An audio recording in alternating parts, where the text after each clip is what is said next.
Hello, fellow homebrewers. JP here, and I want to introduce to you the brand new Brew-Built X1 Conical Series available at More Beer. More Beer sells the highest standard in homebrewing equipment, and the Brew-Built Conicals are just that. They're made from mirror-polished 304 stainless steel, and they come with loads of features that you and I have been looking for. They have a full 2-inch bottom dump valve, which will eliminate your clogging issues, while the sturdy base includes 4 reinforced legs, just like those big Pro tanks do. More Beer also carries the Brew-Built line of options and add-ons like casters, pressure kits, and even external glycol chillers. So you can find out more about the new Brew-Built X1 Conical Unitanks by going over to morebeer.com for detailed videos on the entire line of Brew-Built Conicals. You can trust Brew-Built with your next fermentation, and you can trust More Beer to find the right conical for you. Brew-Built at morebeer.com.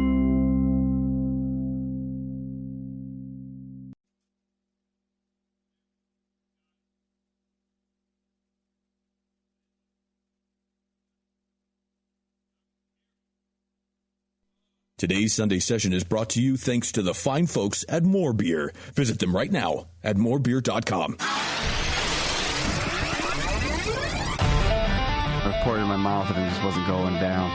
My first beer was an IPA, the best IPA I've ever drank, mostly because I brewed it. If you have a scale that is good for measuring cocaine, you're probably good for measuring hops on cocaine. You're scaring me. I think the information is awesome and the audio sucks. Make some sugary water, throw some yeast in there. And you're going to drink good beer. Yeah, it's going to be good beer. It's fine. God damn it, man. Oh, my God. Oh. Now, live from the Brewing Network studios in Northern California, this is the radio program for home brewers, craft brewers, beer lovers, and beer geeks. It's your only source for live beer radio that brings expert brewers together with, well, expert drinkers. This is the radio program with a head on it. This is The Session.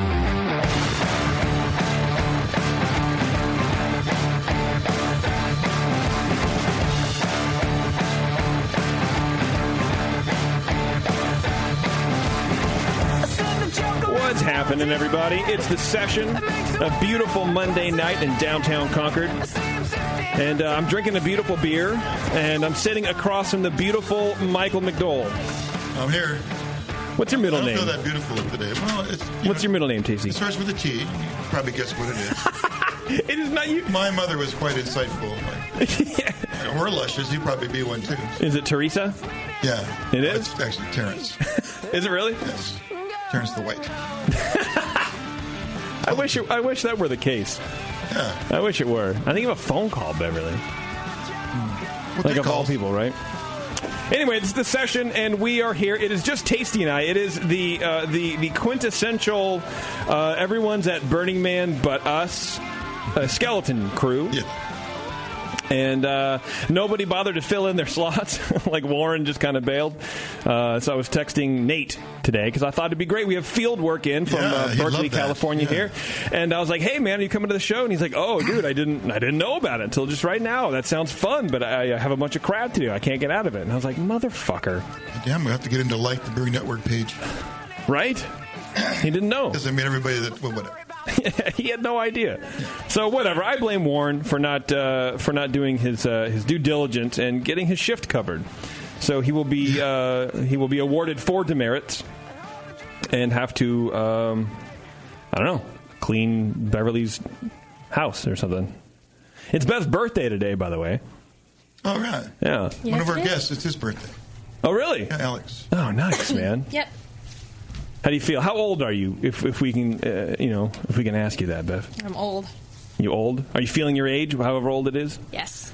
I am 33 today. 33 today. Yes. Were you born during the day or at night? I think I was born in the morning. In the morning? Yeah. You don't know? I thought everybody knew. I was born on Labor Day. I know that. Yeah. But I don't know what time. Did your mom find that super ironic? I don't know. She was in labor on Labor Day? Probably. It's like, fuck, happily named.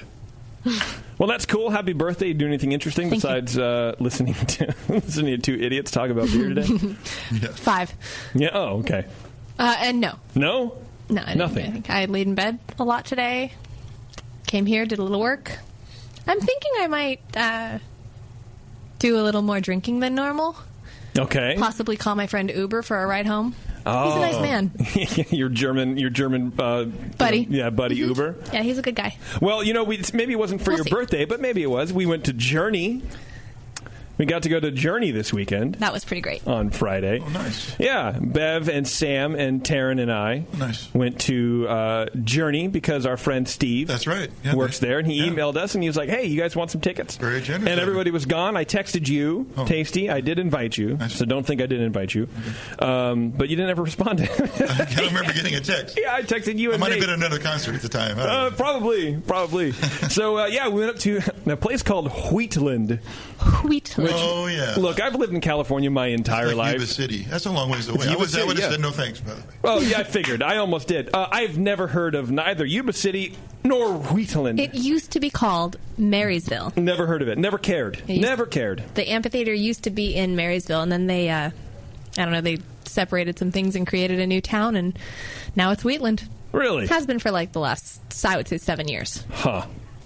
Well, it was a cool show. It was a long drive. The Doobie Brothers opened up for Journey, which was kind of cool. Sans Michael McDonald. I guess all the state fairs are over, huh? All the state fairs are over. They're on that last leg of the last leg tour. I think that's what they should call it. But we're driving up, and Taryn's like, "Oh my God, the Doobie Brothers are playing," and I'm like, Michael McDonald. You have to have Michael McDonald, right, with the Doobie.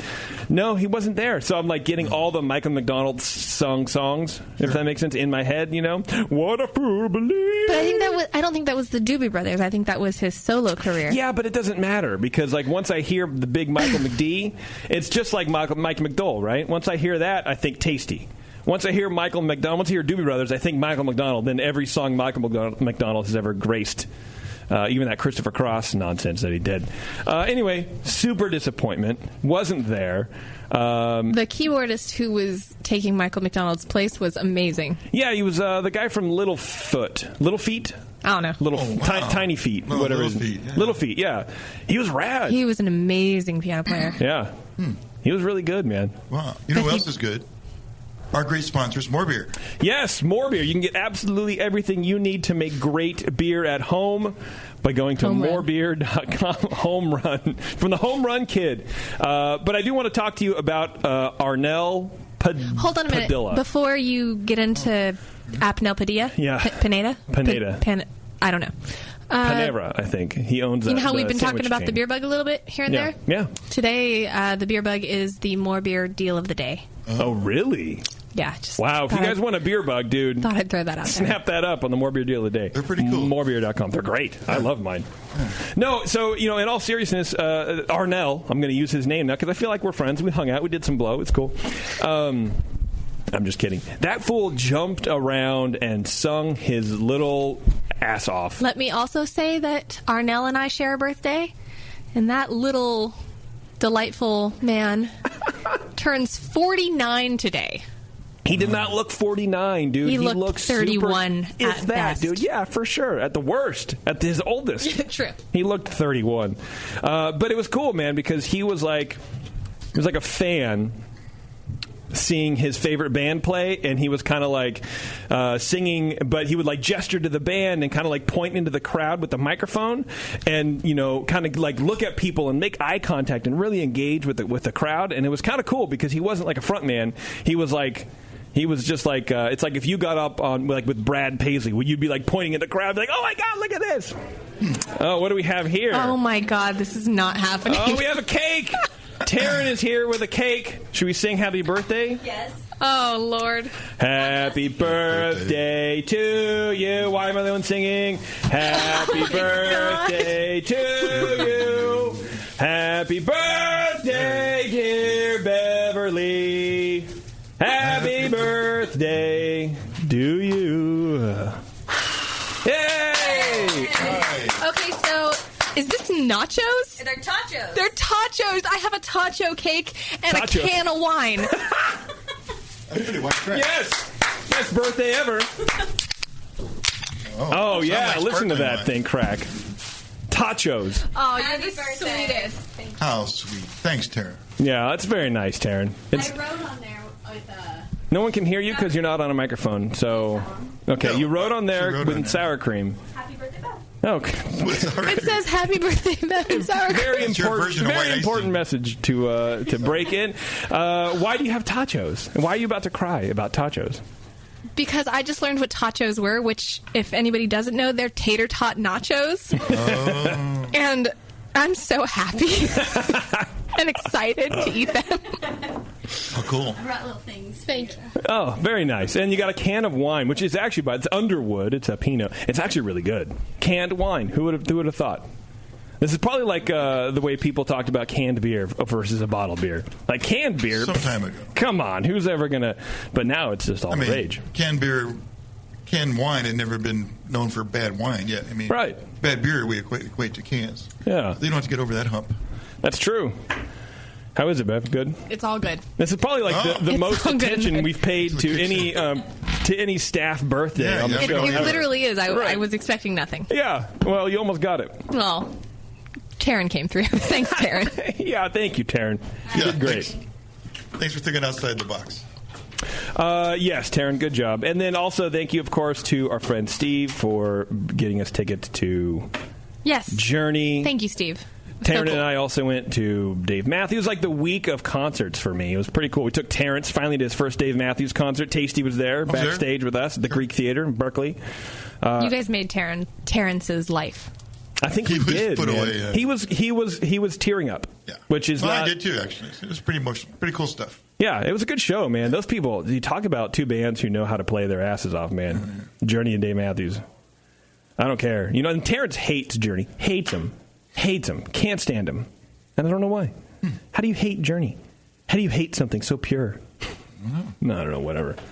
Okay, we do have a good show for you today. Like I said, we have the fellas from Fieldwork out in Berkeley coming in to talk about beer, man. Good beer in Berkeley. They're expanding. Brewery. Interesting brewery. Yeah. You're good friends with them, Yeah, right? I know them really well because they're close, right? They're local. You basically and they make good beer. If they make good beer, you're going to find me there a lot.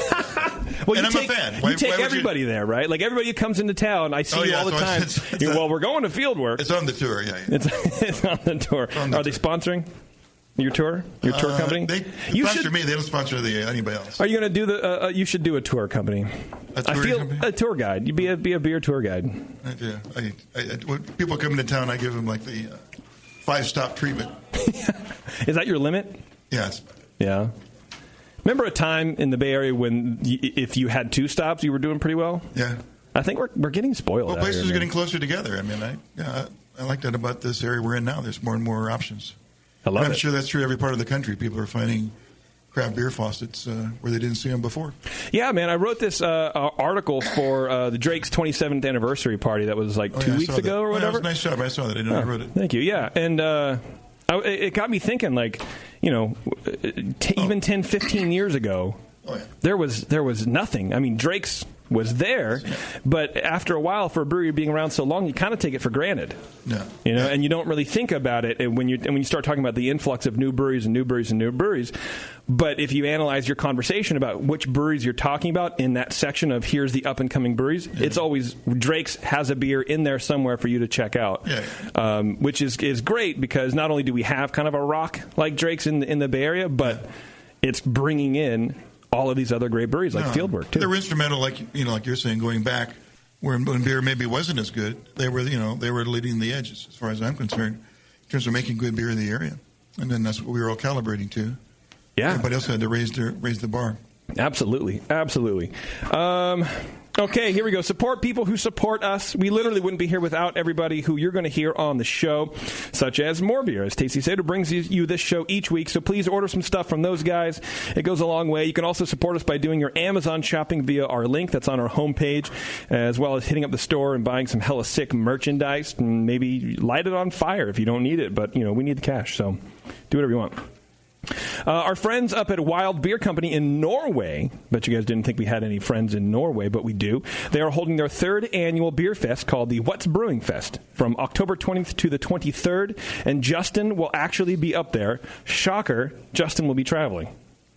This just in the non-shocked news category. It's part of his being gone forever. It's part of his being gone forever shtick. So here's the current brewery list, which seems pretty cool. All In Brewing from Sweden, Ale Song from the Americas here, Alpha State in England, Austman from Norway, which I think we talked to. Maybe I wasn't there for that. Beavertown, of course, our friends over at Beavertown in England. Brasserie Dunman in Canada. Swedish brewery, I'm not even going to try to pronounce. Brew by Numbers in England. Boneyard Beer out in Bend. Brewdog will be there. Brewski, another Swedish brewery. A Belgian place called Brussels Beer Project. Burning Sky in England. Buxton Brewery in England. A lot of places. England, Italy, Spain, the Netherlands, all sorts of places are going to have a bunch of... Mikkeller will be there, Magic Rock, all these kind of places, man. So check them out. If you guys want to go, it's whatsbrewing.no. NO stands for Norway, of course. Anyway, check it out. It should be pretty cool, man. And Jay's going to be up there and bringing us all the information on that.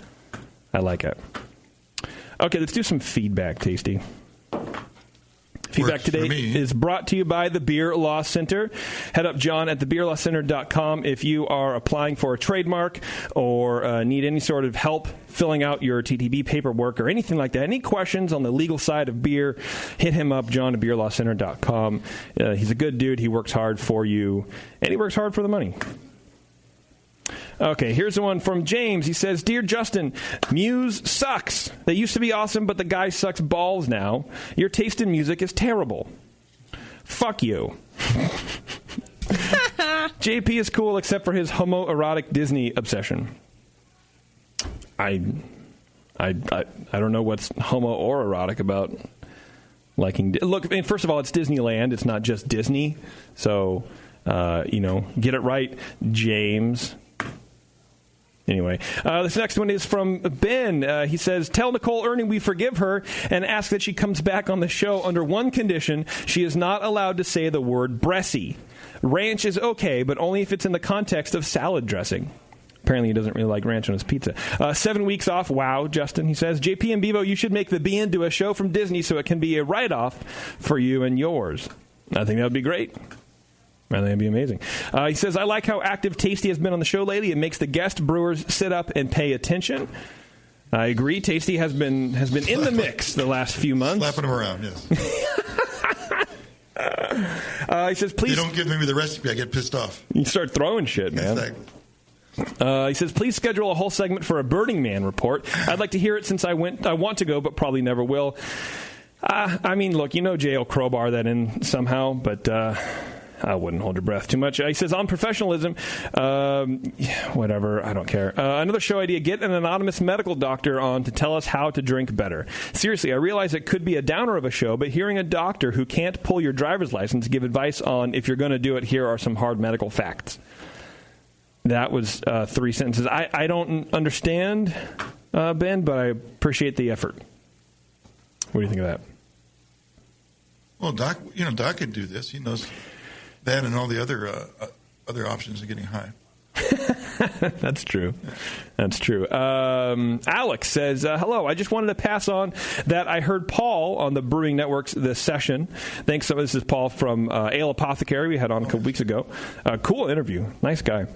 He says, thanks so much for taking the time to do the interview. It was a great one, and I learned a lot about the brewery. I'm looking forward to the next interview you do with him. It was awesome stuff. I'd like to see, and he's talking to Paul here as well. He goes, I'd like to see you on the shelves here in Denver, but always pass by. No, I've seen you on the shelves, but I've always passed you by. I wasn't sure how truthful the back to nature vibe was, and honestly, we were spoiled for choice here in Colorado. I'll definitely be picking up some bottles next time I see your beers. Keep up the good work. Cheers, he says, Alex, who apparently is an aquarist and a zookeeper at the Denver Zoo. Wow. Nice. We have fans that do weird shit. Well, we have weird fans. That's right. We have weird fans, man. So that's the 0 degrees of separation. That's true. I would never think we had a connection at the Denver Zoo, but apparently we do. We do everywhere. There's people in sound crews and bands. And all sorts of crap. Stuff, yeah. Some cat contacted me a couple years ago. He's like, I work at NASA in Houston. So if you're ever in Houston and you want to look at some shit that goes up in space, let me know. I'm like, I love this invite, but I don't ever see myself being in Houston. Well, whatever. Yeah. I appreciate it, though. Okay, and then I think this is our last one. He says, this is from Proceed. He says, Dear Brewcasters, having listened to your podcasts for years and learning so much after 20-plus years of homebrewing, my wife and I are going to be going pro. The decision to take a chance was in large part based on what was gleaned from you all and all of your guests that have been on over the years. As a current random donor to the BN Army, we pledge to become regular donors as soon as our TTB paperwork is approved. We encourage other pros to give a bit back. We can't be the only people stepping in from the homebrew side to the pro side. That's true, Proceed. You are definitely not the only homebrewers going pro, I'll tell you that. To your listeners, he says, we use John from BeerLawCenter.com. Look at that. He's gone above and beyond what we expected, and we highly recommend him. Lastly, since it seems that the BN never gets a scoop, we also pledge to make any and all announcements to the BN and its listeners first. Hear, hear. Look at you. And he says, not for public disclosure. So I can't read it. Long-time listeners, apparently, is what he says. And then this last one says, the Chechnya bit is funny. Why do you keep doing it in Lithuanian accents? I don't know. That's a good question, my friend. I don't really know why anything happens here. The language tapes were mixed up or something. That's right. Look, they're so close together. What are you going to do, right? Let's talk about the Twitter game, which apparently is brought to you, I don't know, by nobody. We don't have a sponsor for it yet. Ears Up Podcast. Go to earsuppodcast.com. Merge your love of Disney with your lack of engaging podcasts. Anyway, so this Twitter game is pretty cool. I'm pretty stoked about it because our friends at Craft Brew are giving away a catalyst. Remember that we talked about that a couple times, the catalyst, a plastic fermenter. Oh, yeah. It's a conical that has a 3-inch butterfly valve on the bottom that can drain out into the mason jar. Yeah, the full-size mason jar. Full-size mason jar, man, with the lid that pops right up. Anyway, the winner of the Twitter game tonight will receive that. Nice. Instead of... What do we normally send? Like some sort of BN swag, a T-shirt, a BN T-shirt or whatever. Nobody wants that. Everybody wants the catalyst. So the Twitter game is you fill in the blank, Tasty. Fill in the blank. And the blank says, the Brewing Network, more like, there's your blank. Fill the blank in. Canned ham. More like canned ham. Yeah. The Brewing Network, more like, what? Wine in a can? Okay. Bev's already drunk. And high on tacos. Because it's in a can doesn't mean you got to shoot it. Yeah, it's so white. It's already gone. Oh, I shotgunned it. Yeah. Was I not supposed to? No, you were supposed to. That's beer. Yeah. Now we're going to race around the parking lot later. Cool. Okay. Get that Uber number ready. Yeah, for sure, man. We really need a breathalyzer. I've contacted a few breathalyzer places before for being sponsors. Have a ton of people that should hear about breathalyzers. Yeah, and nobody... They don't advertise, I guess. No, they don't, man. And nobody ever gets back to me on it. I don't see anybody carrying one anywhere at all, ever. Yeah. Maybe like in a bar, like in a trash bar, you have like a bunch of straws next, like that old breathalyzer. You throw a straw in the thing and breathe through it. Yeah. The problem with the breathalyzer in a bar, though, is you got to wait 20 minutes or something like that after you take your last drink. And who wants to wait in a bar for 20 minutes without drinking? Well, I think that's the problem. That's the hard part. Right. That's the problem that you're not going to cure by having a mounted breathalyzer in your bar. No, it should be mounted in your car and hooked into the ignition system, which they, in some, like in California, in 3 counties, they have that. If you get a DUI, you have to put one of those installed in your car. Oh, man. In order for you to drive after you've been without a license for a while. Dude, that's hardcore. And there are people who still fail that. You got a problem. Yeah. That's a. Oh yeah, if you come up with a positive, they get the data. They know that. It's not like you can go get drunk and then I'll just wait in the car until I come get the car to start. They know you've been out drinking. Yeah. If you have more than one DUI over a certain period of time in California, you get them. And if you're under 21 and get a DUI, you also get one.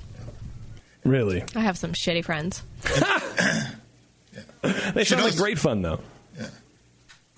Go ahead, DC. What are you going to say? That's all right. Never mind. That's too much about that anyway. Hey, speaking of what we haven't talked about, we talked about the California Craft Beer Summit this weekend coming up. No, not the show. We should just mention that. Okay. It's Thursday, Friday, and Saturday. Mm-hmm. It's got seminar threads for people obviously in the industry, but there's a homebrew thread as well. That's right. And there'll be people that we know speaking. I think Alex, who's going to be a guest tonight, might be speaking. I believe he is. And then Jamil's also given a talk on, I think, perfecting your home brew or something like that, something like that. Pretty good. Okay. Yeah. That sounds cool. And you're going to be there too. And the tickets are on sale now. Yeah, you can buy them right now. I think it's CA Brewer Summit. I forget what it is. You'll go California Craft Beer Summit. Yeah, and it'll be right there. And you're going to be there, or are you not I'll be there, there? I think. I'm supposed to be Checking on there. that. Okay. Saturday. I was for the last fest, year, but then I don't get there and I didn't have a pass. So So I set my hand and I had Kevin on my pass.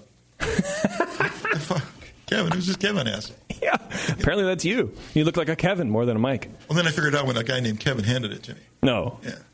It's like we're gonna ID swap.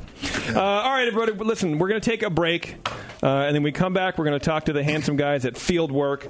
Talk about beer, talk about Berkeley, talk about those two things combined, and what's next for everything at Fieldwork. And then, that's going to be it, really. We're going to come back and do, I had some beer news, but whatever. We're going to finish Twitter game. It's going to be kind of a short show, but it's going to be fun. I tell you, it's The Session, everyone. Stay tuned. We'll be right back.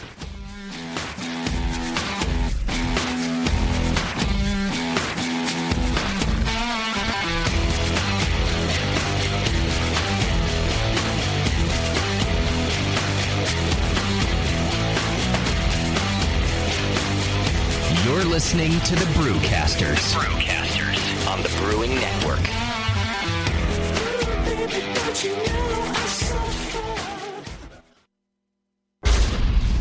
The 21st Amendment. Watch out! Do you like beer? They make beer. Watch out! Do you like friends and fun?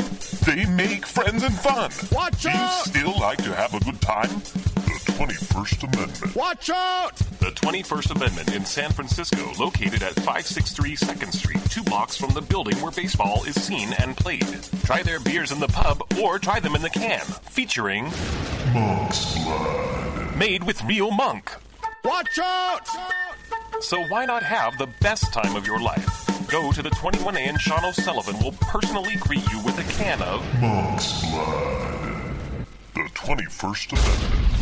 Watch out! This advertisement is not in any way affiliated nor associated with the 21st Amendment Bar and Pub, nor its subsidiaries or affiliates. This telecast is not copywritten by the 21st Amendment for the private use of the Brewing Network. Any use of this telecast without Jamil Zainashev's consent is prohibited. Suck it, JP.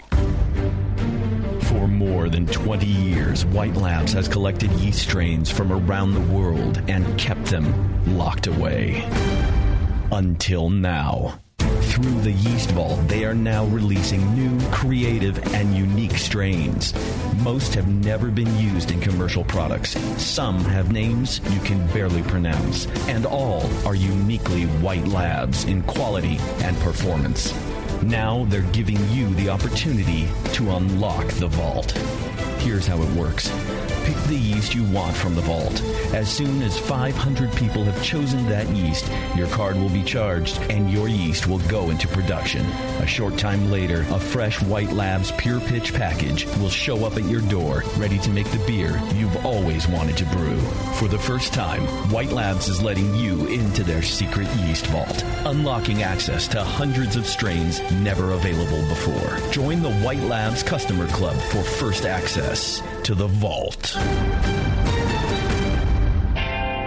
Brewing great beer is a process of continuous learning, and the best books on every aspect of brewing can be found at Brewers Publications, with more than 50 awesome titles like Modern Homebrew Recipes by Gordon Strong, Designing Great Beers, the Ultimate Guide to Brewing Classic Beer Styles by Ray Daniels, American Sour Beers, Innovative Techniques for Mixed Fermentations by Michael Tonsmeyer, For the Love of Hops, The Practical Guide to Aroma, Bitterness, and the Culture of Hops by Stan Hieronymus, and Radical Brewing, Recipes, Tales, and World-Altering Meditations in a Glass by Randy Mosher, plus many, many more. These are the books and the authors with the knowledge to push your brewing farther than you thought possible. And you'll find them all at fine homebrew and book retailers everywhere. And visit the website at brewerspublications.com. Brewers Publications, all the best on beer and brewing.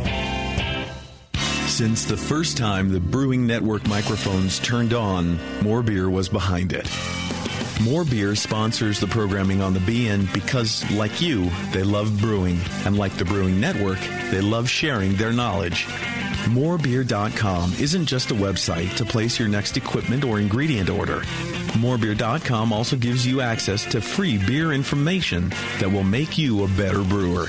Go to morebeer.com and click into the Learning Center. You'll find podcasts, technical facts, video tutorials, and more, including access to The Buzz, More Beer's social network of more than 5,000 members. And some of them might even be crazier about beer than you are. Get over to morebeer.com today and take advantage of The Buzz, the forum, the Learning Center, and make sure you're signed up to receive the newest More Beer catalog. More Beer, bringing you absolutely everything for beer making. Marin Brewing Company in Northern California has been making award-winning beers for more than 25 freaking years. Today, I want to tell you about their new 12-ounce cans of Mount Tam Pale Ale.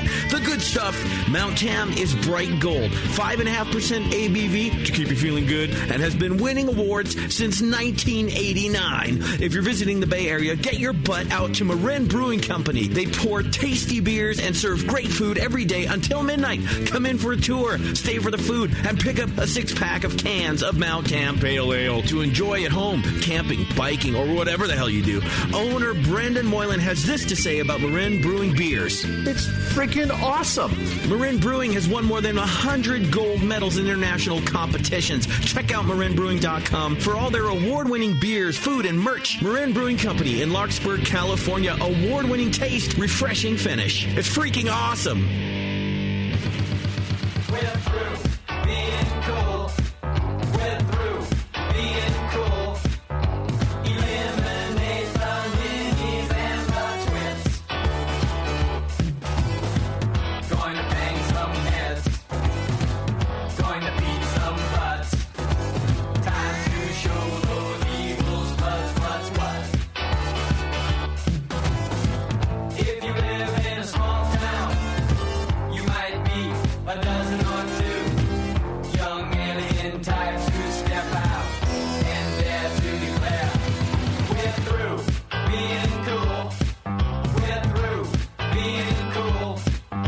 Spank the paint who tries to drive you nuts. Time to clean some house. Be a man or a mouse. Waste those who make it tough to get around. If you live in a big place, many factions underground. Chase down Mr. Hinky Dink, so no trace can be found.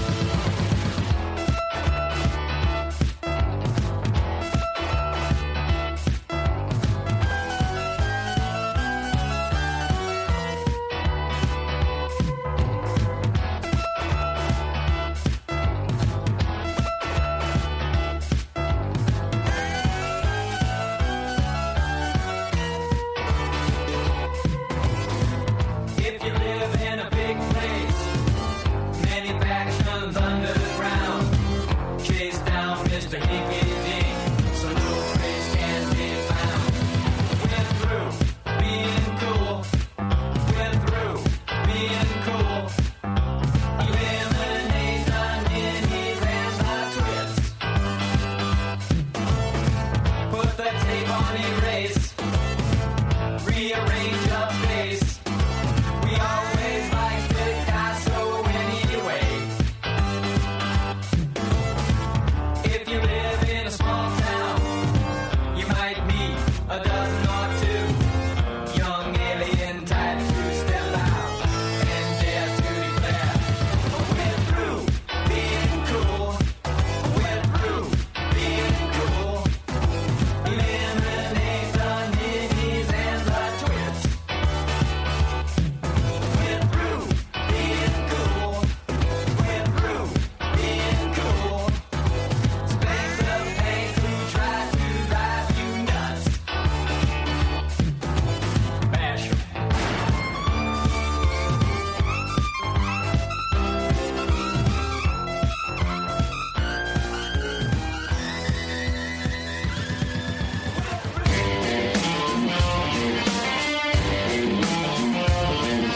Brewcasters are back. It ain't 401 beer. Whatever.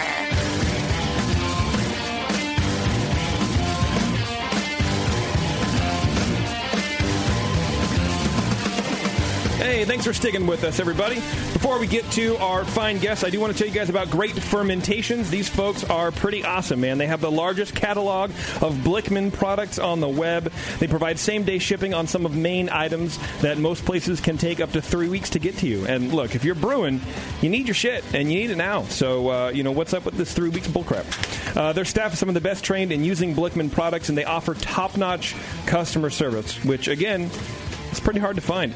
Be sure to like them on Facebook at GR8 Fermentation to be notified of more deals. They can be found on Instagram and Twitter at the same handle. So check them out, greatfermentations.com.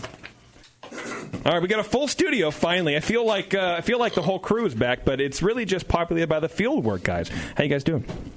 Fantastic. Super. Awesome. All right, pretty good. All right, we have Mark here, and we have Barry, and we have Jason, and we have Alex. This is like the most four basic names in the entire universe. Then we have Mike. We have a Mike, yeah. It's like, that's great. I thought, wait a minute. Thanks for coming in, guys. I appreciate it. Oh, yeah. It's fantastic. So, thanks for having us. Of course, man. Yeah, Tasty's been talking about you guys. Actually, Tasty was the first person. We're always drinking the beer during the shows. That's how we talk about them the most. For sure, yeah. But the first time I had heard about Fieldwork was from Tasty. Huh? He's like your guys' cheerleader. He's a fanboy? He's I'm a fanboy. Yeah. I'm more like a leech. If the place makes good beer, I just hang around until people think it's no good beer. Until they think you should got be the cart before the horse. Yeah, oh, for sure. Yeah, well, being handsome doesn't hurt either, I'm sure. It has some fringe benefits. Sure serves me well. Yeah. There's like, look, we just need some eye candy around, so invite that Tasty guy back. Invite that fat guy, that old fat guy. He's so hot. Yeah. Oh, man. So, okay, Barry, you and Alex started the brewery. Yes, sir. Back in 2015. 2015, right? Yes, sir. That was right. But you said you've been planning it for a while. How long does it actually take to get a brewery up and running in the Bay Area specifically? Well, Alex and I met in San Diego, and at the time he was just starting to work for Ballast Point, and we were drinking some beers together and just thought about, over the next number of years, how it'd be nice to build a business together. And then he went on to Modern Times. And then I called him up one day and I said, okay, it's go time. And he said, well, how about not? And then a day later he was like, oh, okay, let's do this. And why not? Were you apprehensive? You had a good gig at Modern Times? Well, yeah. You didn't want to leave? I mean, it was definitely not an easy choice to make. But, yeah. And that's the other thing is opening another brewery. So I was essentially employee number 1 or 2 or whatever you want to call it, Modern Times. Yeah. I knew how much it sucks to open a brewery, so I wasn't exactly excited about, let's go do this again. So you'd seen it firsthand, you knew exactly what was going on, and it sucked. It sucked doing it with somebody else's money. So the last thing I want to do is, let me put a bunch of skin in the game and go through this all over again after we had just gotten over it with Modern Times. And and Modern, and that's another thing I'll say. I'm lucky. I've worked for breweries that treat you really, really well. So I wasn't one of those brewers looking to just jump ship because I was unhappy or whatever. And Barry convinced me. I mean, he said, "How much do we need?" I gave him a number. He called me the next day and said, "All right." How much to get you up here doing your thing? Well, to get essentially, how much would we need to open a brewery? Oh, I see. Okay. And so I threw the number out there, and he said, "All right." Next day, he said, "We have it." I'm like, "All right, well, shit, wow, let's do it." Barry, was he off? How accurate was he, and how much money you guys needed? He was actually pretty accurate, and we vetted it a lot, and so we didn't miss by very much. Okay. We missed by a little bit, but we didn't. You were under, though. We weren't surprised. Yeah. Because that happens, right? That's pretty much to be expected. I don't know if anybody who's overfunded on a brewery. You should always plan that it's going to cost you twice as much and take twice as long. Yeah. And that's what we did. Okay. And we didn't miss by very much. Okay. And we opened, pretty much within a couple of months of when we thought we would. And most of that was... Wow. We had everything done in the brewery in Berkeley and the tap room ready to go, but the worst part of that time was the work stoppage at the Port of Oakland. And they held our tanks, at the port there for a month and a half. Wow. And we were all ready. I mean, we were plumbed. Oh. We were all, and all we needed to do was get the tanks in and start making beer. And it was that was a long month and a half. Jeez. And but otherwise, we hit our schedule, and we managed to open and do our first event at Beer Revolution and Beer Week that week, and with our buddies at Altamont and Boneyard and Faction. And, it was the weight that was off our shoulders at that time. It was amazing.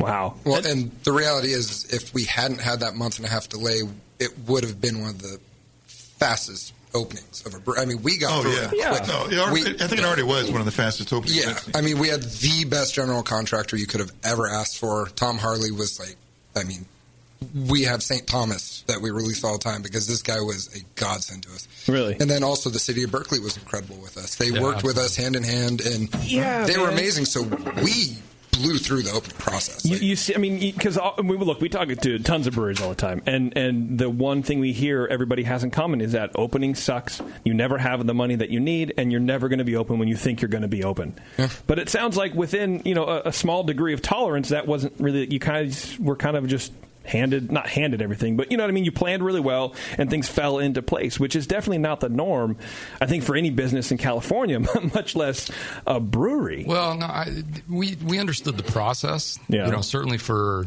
the city of Berkeley, we knew what we had to do. We knew what the zoning was. We knew who we had to talk to. We knew how to expedite that, and that all, we took a 6-month process that happens in Berkeley to get a use permit, and it was 2 months for us. Okay. And it all comes down to just thinking it all through and being obsessive about it, and we were, and we signed the lease in March of 2014, and we opened less than a year later. I love it. So it was great. Yeah. So your format is brewery tap room, at least the current format. How did that all go out? So you start making beer, and then obviously now you're also a retailer as well. How did that kick off? Well, and everybody in the audience out there who is involved with the brewery probably understands the economics and the retail aspect of being able to sell beer directly to consumers, control the narrative about how you want your beer presented and how you want your beer served, and how people are learning about your beer. Right. Tap rooms are it's amazing. A great revenue generator and a great great way to spread the word on your beer. Not all states have that ability. I think Oklahoma just got that. Amazing. Just got that passed actually. It'd be really tough for us to do this in probably 40 of the 50 states in the country. Yeah. California is a really generous environment for craft breweries to be able to have retail tap rooms, and certainly we just opened a tap room in Sacramento, and we're about to open one in Napa, and a couple more beyond that. But there aren't very many places in the country where you could do that. Well, yeah, what he's referring to is in California, you can have up to six duplicate licenses. 6 duplicate license. You don't have to. You have to say you're already licensed. Yeah. To open up 6 money-making retail outlets. Yeah, you're printing money. Well, hopefully they're money-making too. Right. I know you got them down on red. Well, I did want to talk about that, and might as well bring it up now. The 2 satellite locations, essentially. Was that kind of a plan from the beginning? Yes. Really? That's cool. we went into it really purposeful that way because, the economics of craft beer. And again, the ability to talk directly to consumers about what it is you want them to know about your beer and how they perceive it, and control the narrative. And we want to be in places where we think it's a sophisticated and engaged craft beer community, and or places that are a little bit underserved. Sacramento's very sophisticated, very engaged. Totally. Napa's a little underserved. Yeah. And it's about location for us. And so it was very well planned, and not well planned. I just mean it was in the plan. It was thought out. It was planned. Right. So you planned to, but did the success of the initial tap room accelerate the plan? Absolutely. I see. The Berkeley location. Such a good location, man. Well, thanks. I appreciate that. I didn't really understand. I think if at you the build time. it, I didn't either. When I first went there, Who the hell's going to come here and drink beer? No, I was the same way. Whole Foods customers. Well, and Alex and I walked the building the first time. It was December of 2013, and we're like, this building is great. It's got everything we need, but is anybody going to come over here to West Berkeley and hang out? over there. Yeah. But just the busyness of that tap room has expedited the others, and that accelerated our business plan. Yeah, for sure. Do you think that that's kind of where we're going in craft beer in general, where if you're a brewery and you have the cash and you have the drive, you should be opening these satellite locations because the market's getting tighter and tighter? I mean, Lagunitas is doing it for sure. Stone is doing it. I mean, they're opening a joint in Napa as well.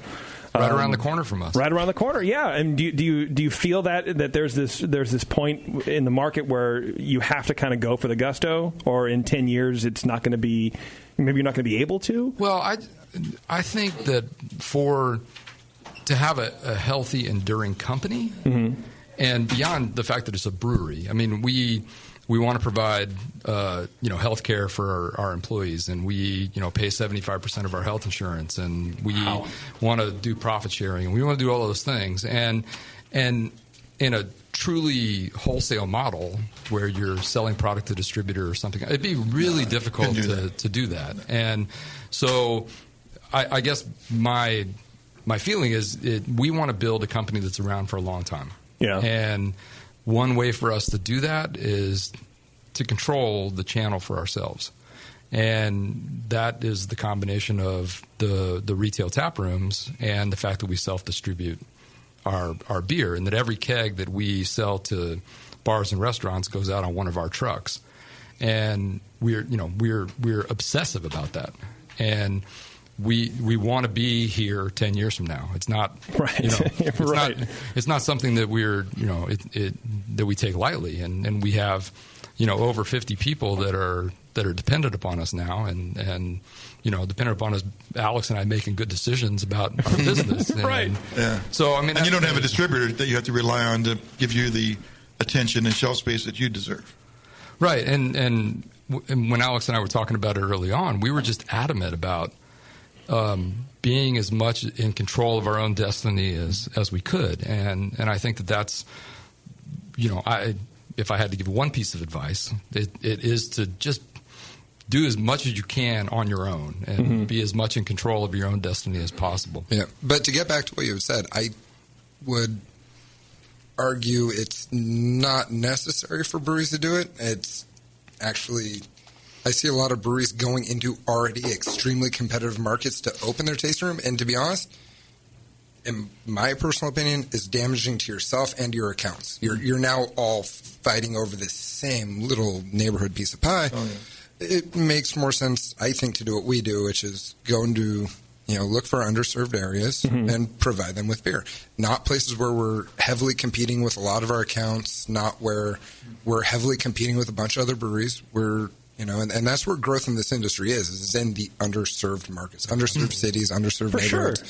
So I don't think it's just a simple, let's all go open up these tasting rooms. I think you really, you got to do your due diligence before you do it, or you're going to be shuttering up your tasting room a lot sooner than you want to. Yeah, you have to be smart about it. Yeah. And put yourself in a good area. Exactly. Well, and you have to make good beer. Well, that's the key. Oh, yeah. And I think a lot of people don't necessarily know that. Yeah, we're going to talk about it. So let's talk about the first beer. Speaking of beer, we're drinking shower beer in our glass. Tell us about shower beer. So I'll try and be quick about it. How long is the story? I'm really long-winded about everything I do in life. Like, I don't shut up. All right, so... No, be yourself. Be you. People I'm getting older, and it's harder to drink IPAs and sours now. Yeah. I love IPAs, but I feel like a lot of IPAs are just over-the-top bitter. Over-the-top hoppy, not in the sense of, like, hop character, but just generic, resiny, beat up your palate character. That dank. Just resiny. Where you get the hops in your esophagus, and to be honest, to me, that's not good balance. And I'm not arguing for the 90s balance to come back of you need tons of malt, but I think there's a new school of balancing that can be done, and I try and do in all of our hoppy beers. And this was for me, it was summertime. It's hot. 90% of the beer I drink is Olympia, Bud Light, Red Stripe, and Modelo. That's almost all the beer I drink. Because at the end of the day, rarely can craft beer be drank while fishing or hiking. Craft beer is just not good for that most of the time. And so I wanted to make a beer that was essentially low in alcohol, so I could drink a lot of it, really refreshing, but gave me that kind of hop kick that, give me the hop fix. So right. At the end of the day, I crave an IPA, but I don't necessarily want to drink one. So for me, it was, I want that big mosaic hoppy nose to kick through. The beer itself was just kind of our way to clone kind of like a craft Bud Light. And so it should smell awesome, like a great IPA, but then it should drink like a really just good lager. Like not tons of hop flavor, not saturating your palate, not beating up your palate, not overly bitter. Clean lager. It's not super dry either, which a lot of session IPAs. I don't know if you qualify that as a session IPA or if that's what you're calling it. Yeah, we're calling it a Mosaic Light Lager. Mosaic Light Lager. For all intents and purposes, for all intents and purposes, it's a Bud Light clone. We just dry hop the shit out of it, so it has this big aroma. But then, idea being that the hop flavor is not beating up your palate. Yeah, and there's still a good amount of body. So that's the one thing we did differ was because there was all the hop, there is all that hop character, the nose, a little more body to it than your normal Bud Light would have. We even used the Czech Budvar, lager yeast strain for it. Okay. So I would not have guessed that that's a lager. I don't know if that's an insult or not. It's not an insult. It's not an insult. Because I just looked at it as a not super dry session beer, but I guess I'm focusing more on the hops, which it sounds like is that's what you wanted in the first place. Yeah. Is to be hop dependent, and then everything else is kind of falling by the wayside.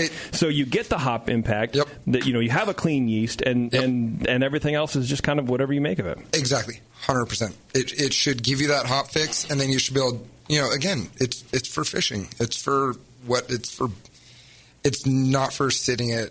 Well, no, please drink it while you're sitting at a craft beer bar. Drink as much as you can when you're at the Hop Grenade. But it's supposed to be a beer that you can take with you anywhere and drink a lot of it because it's only 4.2%. It's, clean lager, but you still get all that hop nose. So we're playing with it a lot. So we have a few more of those kind of hoppy light lagers that aren't too aggressive coming out because, again, at the end of the day, it's what I want to drink, and I wish the beers I drink were better than they are.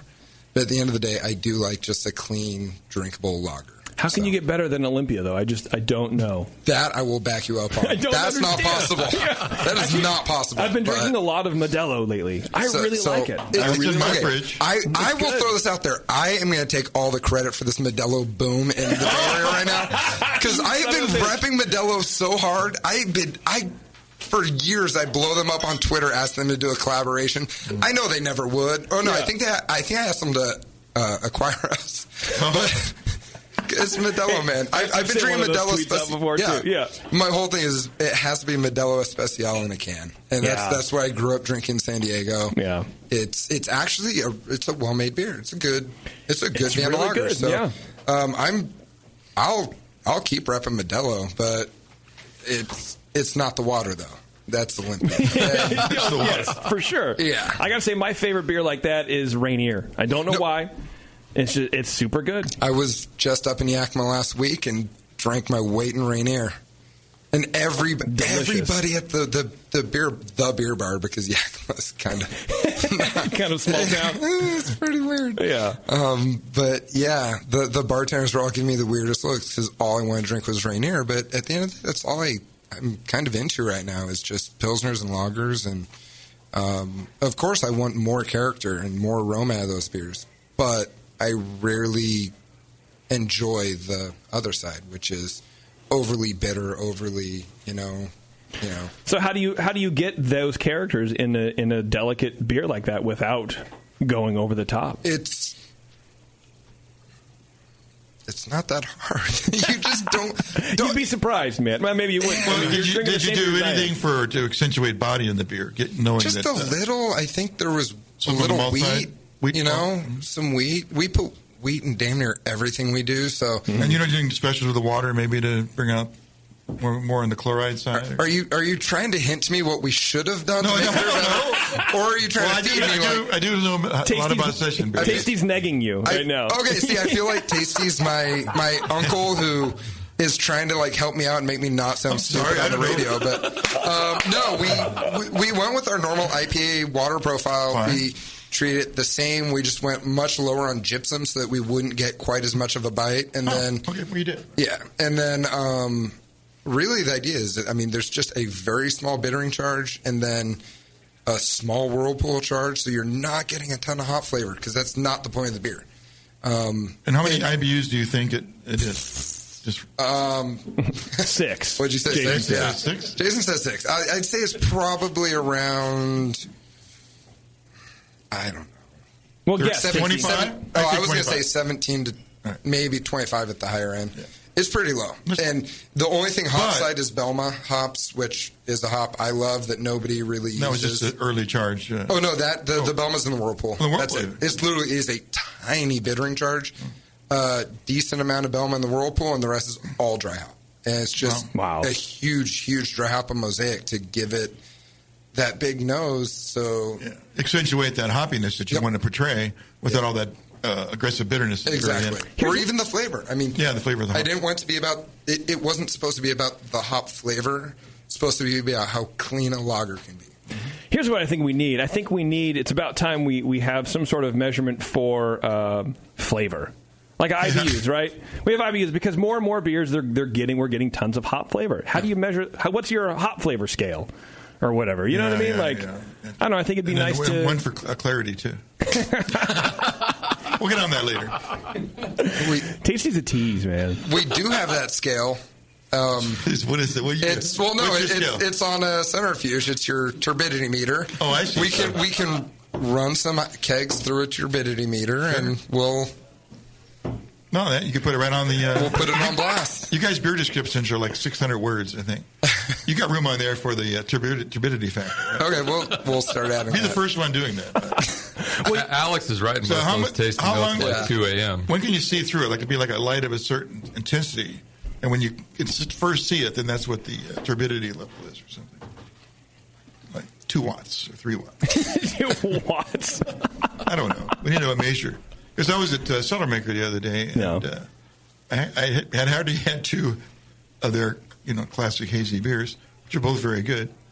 Had the Tiny Dankster, and I said, "Do you got any clear beers?" Like if they'd had the turbidity factor on the menu, I would have looked. Oh yeah, I have the 1.5 turbidity because that's almost clear. I think we should create a new measurement scale, and we'll call them tasties. Tasty. Oh God! So this is 9 tasties. If you do that. You just have to roll up the damn doors to get him inside. I want to save that for the weed side of the business. I think I got a bigger game to play there. Yeah. You have a brand after all. I have a brand after all. Well, let's talk about beer turbidity for a second. You guys have a couple beers that are hazy. What's the appropriate term? Cloudy? Well, hazy? Fucking hazy? Fucking hazy? I think that's one thing that irritates me more than anything is that the term should be accurate of what the beer is. So a lot of people go like, "Oh, it's hazy," and you're like, "No, bitch, that's turbid as fuck." Like if it looks like somebody dropped some old yogurt in there, that's not hazy. That's disgusting. And then there's the ones that are hazy, and then there's clear, and it's a big spectrum. And at the end of the day, everyone's going to get it wrong, I'm sure. But I find it futile. But not to go too slow here, but what's wrong with the turbid beers versus the hazy beer? Nothing. It's got more of the goodness in the hazy, right? No. Well, I believe that means the more yeast means the juicier. Well, no. So it's the juice factor. Does yeast have any? It has nothing to do with hazy beers. That's more of a brewing flaw. That's a brewery flaw, right? Well, when I get a heady topper. And I decant it, and then I pour the rest out, and it's all full of junk. Yeah. Isn't it a fail? Isn't that yeast? So are you trying to troll me into talking shit about other breweries? No. I'm trying to make sure, because that's... I'm trolling you the whole time. So Tasty, that's my job, to talk shit about other breweries. My game. All right. Yeah. No, I'm really... In general, let's not be brand specific. In general, whatever. So he feels more comfortable. But we're talking about heady topper. But you would feel abyss if you had a hazy beer that the first 2 pints I poured per day at a bar were just a bunch of yeast. That'd be a fail, right? Okay, you deliver them upside down because they're just fully. Yeah. Here's the thing, though. That's not my game to talk about what people don't do. What do you think? I don't want to say anything's a fail, though, because that's not my business to say it's a fail. I'll tell you what I think a success is. All right. That's what I want to know. Which would be if you like the Hazer IPA, is being able to create a product that, again, yes, isn't pouring just slugs of yeast at first out of a keg. I prefer not to be able to taste the yeast. I'm hypersensitive to that kind of aspirin-y Tylenol flavor you do get in yeasty beers. So for me, I had one from a brewery I won't name 2 nights ago, and I poured it out, whereas I'm sure 90% of beer geeks online would have just lost their beer boner for it, but I couldn't drink it because it just tasted like aspirin to me. So I think... Well, when you had that beer from Society, how was it? Totally joking. I use them because they're nice guys. They're friends of ours. It's fine. But no, really, when you had their beer... I don't know. That is the trend, I guess, now, is the beers with or without junk in them, I guess. And to me, are you guys pro junk? Are you pro junk? I'm pro what people like. Yeah. I mean, I don't see why you have to be. It weirds me out how people are so engaged in it, whether they hate it or they love it. I think both sides are weird. I think you should appreciate a beer for what it is. See, I'm one of those weird judge dudes. Every beer on its own. I'm one of those weird dudes. I'm super against it. Yeah. But I think it's because the ones that look like you poured orange juice into dirty dishwater, like that murky, like you went to the Delta and took a scoop of. Well, here it is. That I don't understand. I don't get it. And I know people are super into it, and they the flavors that come from it, they say are super amazing. And I guess why I bring it up is, do you think you can get those flavors without having a ton of murky whatever? Well, I think the yeast becomes an ingredient, though, is the thing. Is that, and I guess that's the point? Yeah, it creates, and don't get me wrong, I thought the whole yeasty IPA thing was pretty stupid to begin with, and then the more I started having them and the more I started looking into it, I started appreciating it a little more, and really, interesting. Here's the reality. The yeasty IPA has been around for a long time, all right? There have been horrible brew pubs throughout this nation making yeasty, awful IPA forever. It's just that Heady Topper, I believe, was the first one, as far as I know, that really got traction and got people enjoying it, and it just so happened to have that appearance. The appearance and the flavor profile, I don't think, are that mutually exclusive. And if you traveled the nation and tried every yeasty IPA, I still think 99 out of 100 would be terrible. But the reality is that some people are putting out really amazing, unfined, unfiltered, great hoppy beers that the yeast actually, and this is one thing, I hate to concede on this, but the yeast does add something to the mouthfeel that can't be replicated with grain. I just genuinely believe that myself. You can't replicate this mouthfeel that you're getting from some of this yeast. And well, they're solid. They're of substance by nature, and they have a flavor. Which not all yeast, not all malts make their way all the way to the finish like that. Do you guys do any of those beers? Yeah. What's your what's the engagement level on those? Are people super into it? I imagine they're very polarizing. Engagement level is no, but that's the thing, and that's why I actually think it's pretty cool right now. Is it's not polarizing from what I see. It is really people. I think people think it's this beer geek thing, and they're thinking, the beer geeks. No, dude, this is a thing. I don't think there's any more beer geek. New beer drinkers are coming in ordering these hazy beers, and they know what they're getting though before they order it. They know what it means. This isn't I feel like craft beer is mainstream culture now. It's not. It's a real thing. And Johnny down the street and Susie, they know it now. I love those two kids. So we're talking about a new beer style. It's a new beer style, right? Bear, you agree, right? Well, I wouldn't say it's a new beer style. What I agree about is that the most amazing thing about what Alex and Jason and the rest of the brew crew are able to do is they can move among these different. I don't want to even call them styles, but Tasty wants to call them styles. I know Tasty wants to call them this, but can move among these and make amazingly compelling beers. And I would love to see someone, sit with a tasting flight of our beers, being the clear and hazy with a blindfold, and get into the aromas and not look at it as a visual hazy thing. I would love to do that because I think that, and I don't have much of interaction with beers like that. I just don't. I don't typically drink IPAs, and so I'm kind of out of that category regardless. But I think that would be really important. Also, to have you ever ran half of your batch through a centrifuge and clarified some and left the other hazy and noticed the difference? But so that's one thing though, is we don't filter any beer. We don't, so we don't centrifuge. We'd love to centrifuge. I thought you had a centrifuge. Hey, I'm sorry. I totally assumed that you had one. No, but if someone wants to send us a centrifuge, we will gladly accept it. 1160 6th Street, Berkeley, California. Done. We'll send your Westphalia centrifuge to us. We'll Patreon account this whole thing, and we'll get you set up. That'd be amazing. Well, see, that's why, this beer. Yeah, and that's a lager. Yeah, the shower beer, dude. That's a lager that's unfiltered. That's just... Well, that's a lager. Okay, and time and temperature. We have the... but this is clear. This is Clear Skies IPA, right? Clear Skies. Okay, yeah. And so how do you... Just time and temp. Do you buy biofine or gelatin or anything?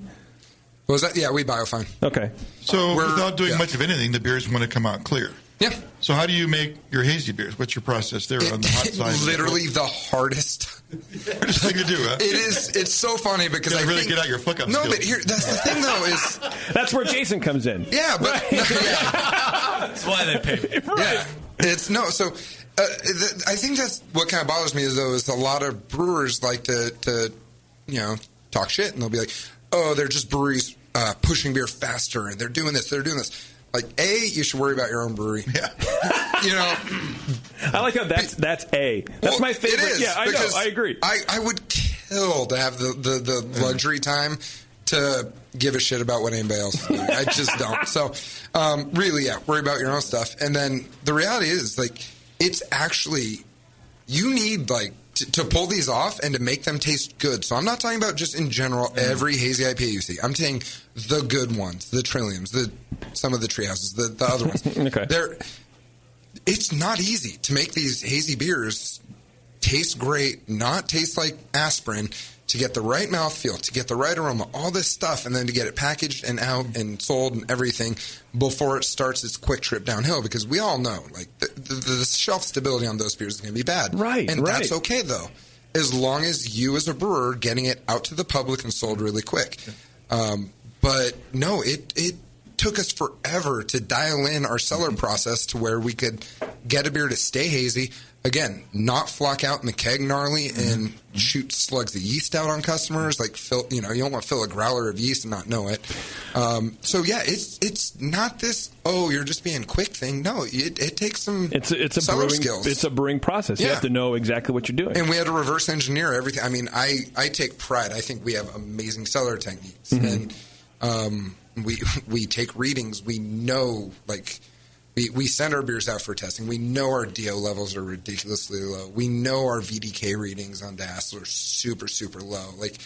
We've got great cellar technique. And it was hard as hell to re-engineer that and kind of throw certain aspects out the window to create these hazier IPAs. That was actually tricky. Are you unlearning completely shit that you had to learn? You'd beaten into your skull from your times at other breweries and be this is counterintuitive to everything. Completely. And so that's what took us a while to get them to be where they were, where we want them to be. But at the same time, I think we're all really happy with them. And how do we do? Customers seem to like them. If you want to share for our listeners, because we get more and more people writing in about these kind of beers. Yeah.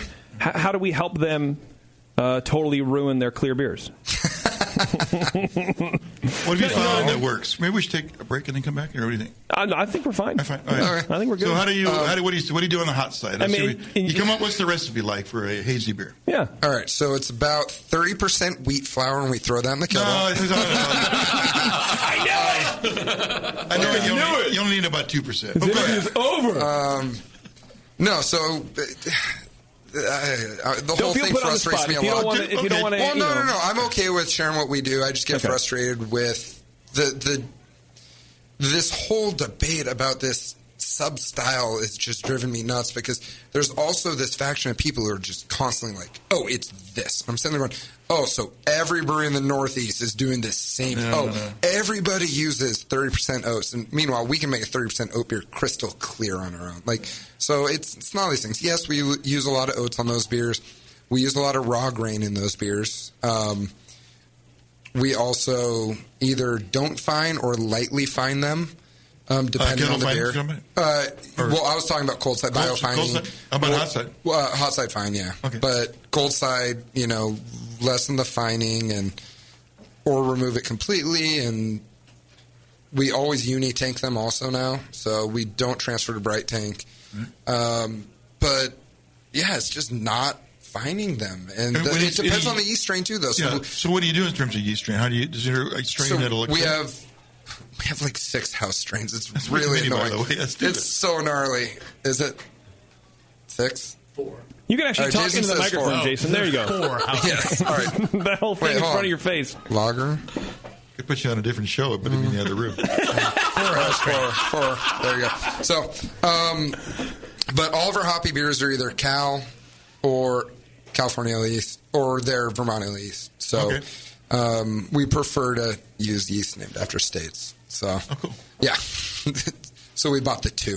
But yeah, the Vermont strain is completely erratic. It will flock out on its own like crazy, or it will stay super turbid. There is no way to know what that thing is doing. What? Would you just rename the beer then, or what do you do? Like what? I mean, if you don't know can't predict the outcome, how do you brew? That's just weird. What does it matter if we know the outcome? If the outcome tastes good, though.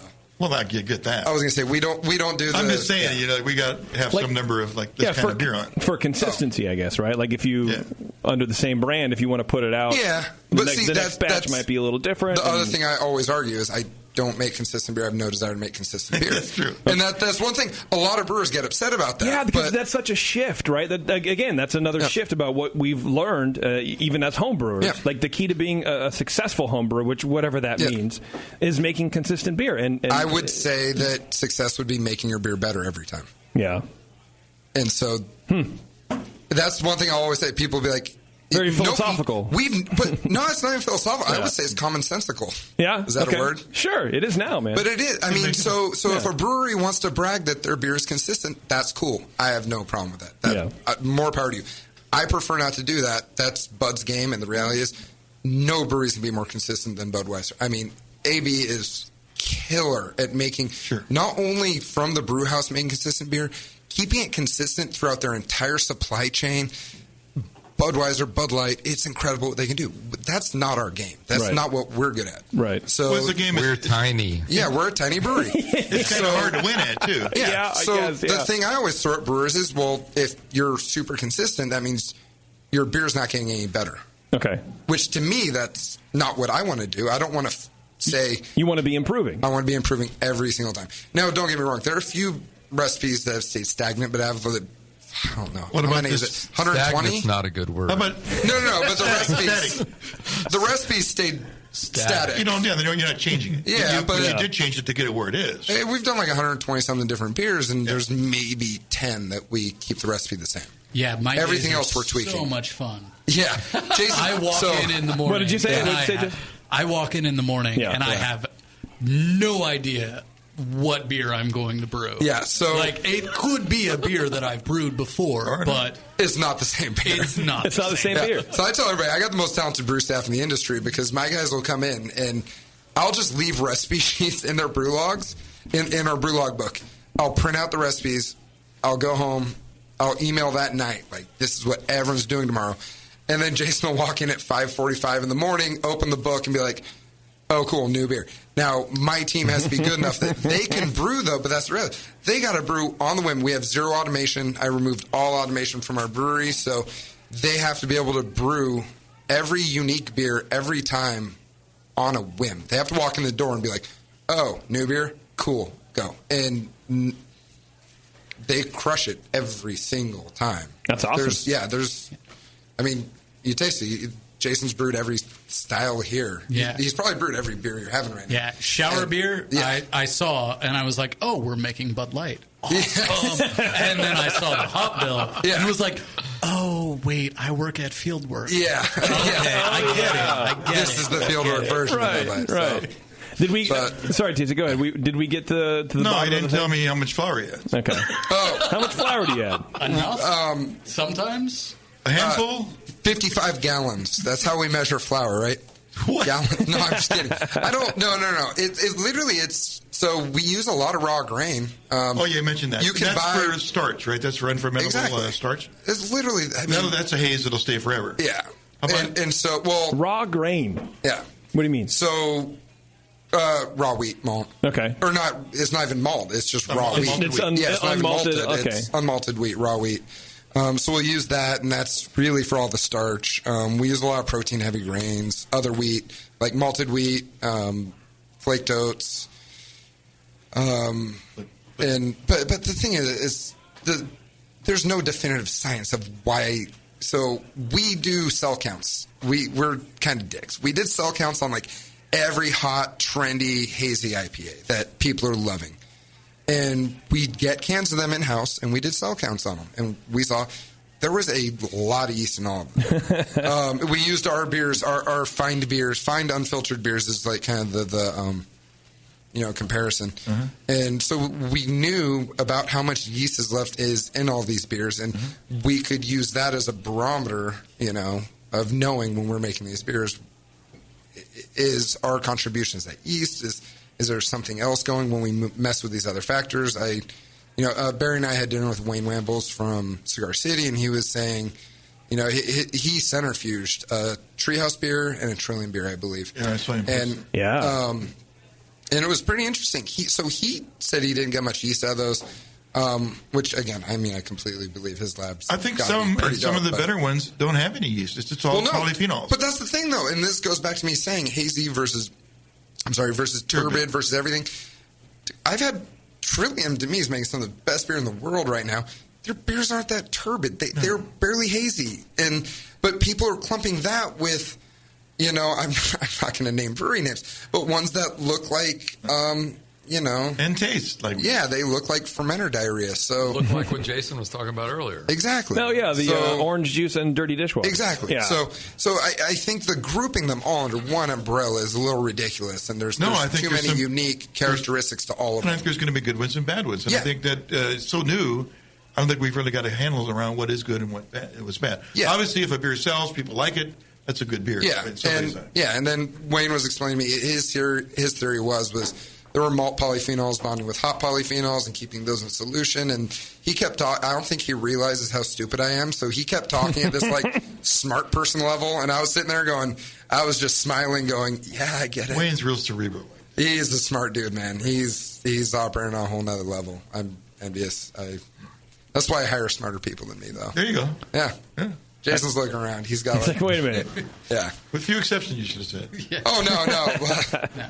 But it definitely is more art than science at this point. That's where you want to be. Yes. That's where you want to be. You read brewing books as much as you want, but no one's talked about this, and you don't see any sort of science behind this. There's no one up in the Pacific Northwest or in the East Coast actually running these control trials to break down what it is. Do you think there needs to be? Do you think we need to overanalyze everything that's happening? Which I like doing, so don't get me wrong. But am I right? Is that something the industry needs, or can we just have fun? I mean, you can have fun, but if you're going to have these wars on whether or not it should be clear or it should be turbid or it should be, murky or whatever, what is it? I mean, brewing is and especially at Fieldwork, it's definitely a lot more hands-on, a lot of trial and error, a lot of figuring out. Like you say, more art than science. And art, it's in the beauty's in the eye of the beholder. Yeah. If you like it turbid, that's what you drink. But why? When people are going to say that northeastern style IPA is this, why is it that? You can read brewing books about why to mash this way or what these grains do or what that does, but what is it about this style that is definitive? Yeah. We don't know yet. That's what I'd like to know. What are the good ones? Right, and I think that's what you're pushing for too. You're pushing that's what I think move things along. I can't wait for make it a style, right? Make it a style, and so we can talk shit about compare them to each other, and proclaim one better than the other. We're all trying to find out why. That's all we want to do. At the end of the day, this is why I like it, and I'll take a stance. I'll say I'm pro. because I am pro local beer. I'm pro fresh beer. I am pro just, supporting your local brewery. And I don't think beer tastes good when it's distributed. I think distributed beer is, for the most part, bad beer. This is a beer style that can't be distributed. That's why I like it. So this is a beer style that the big craft breweries. Let me do this again. The big craft breweries. Right. They can't do this. They can't ship out bottles of IPA with a bunch of, regardless of the polyphenols, of yeast in them and this in them. No. They can't send that out and let it sit on a store shelf for their... Or let it get warm. Their obscene, 3 months would be a pleasant surprise for a Best By date. In reality, is most distributed beer is far longer than that. So I like the fact that I think it's a trend, maybe it's a subconscious trend of customers going, this is real. This is not filtered. This is not pasteurized. This is not homogenized. This is a product made by my local brewery. It's like the punk rock of music. Kind of. Right? Yeah. Where it's just for these 50 people in this small bar, right? And that's it. And you can't replicate it. Yep. Because it's and that's why I think it's kind of cool in a way, is because it can't be redone. So we keep seeing it. Every brewing trend goes so fast from craft brewery to the faux craft breweries to the big breweries. They keep funneling up, and I think this is a cool one because it can't funnel. It can't. I don't know. Maybe I can't say brewery names. Damn, this sucks. But we won't. We won't see the. I don't have. I won't say it. That sucks. But yeah, we won't see the ones who do like to try and jump on the tail end of every trend and then destroy supermarket shelves with product. They can't do this. I think that's kind of cool. Whether you like the style or not, I think that's cool. Yeah, there's a respect issue that you should acknowledge, I suppose. And I enjoy that the brewery's putting out this style, whether you like it or hate it, is a style that cannot travel. I don't think any IPA should travel. Yeah. But it's a style that cannot travel. And yeah, man, we got one of those beers, the Heady Topper beers, and a customer flew it in, mailed it. It was a week after being canned, and it was all kinds of off. It was just, it tasted funky and weird, and we're like, and this during the next commercial break, I'm going to show you something. Just remind me, because I got something great for you. Yeah, well, and it wasn't like, I don't think that beer has become what it is because these flavors are in there, or whatever. But I think, that's the conclusion we came to as well. Just traveling that distance, 3 days in the mail.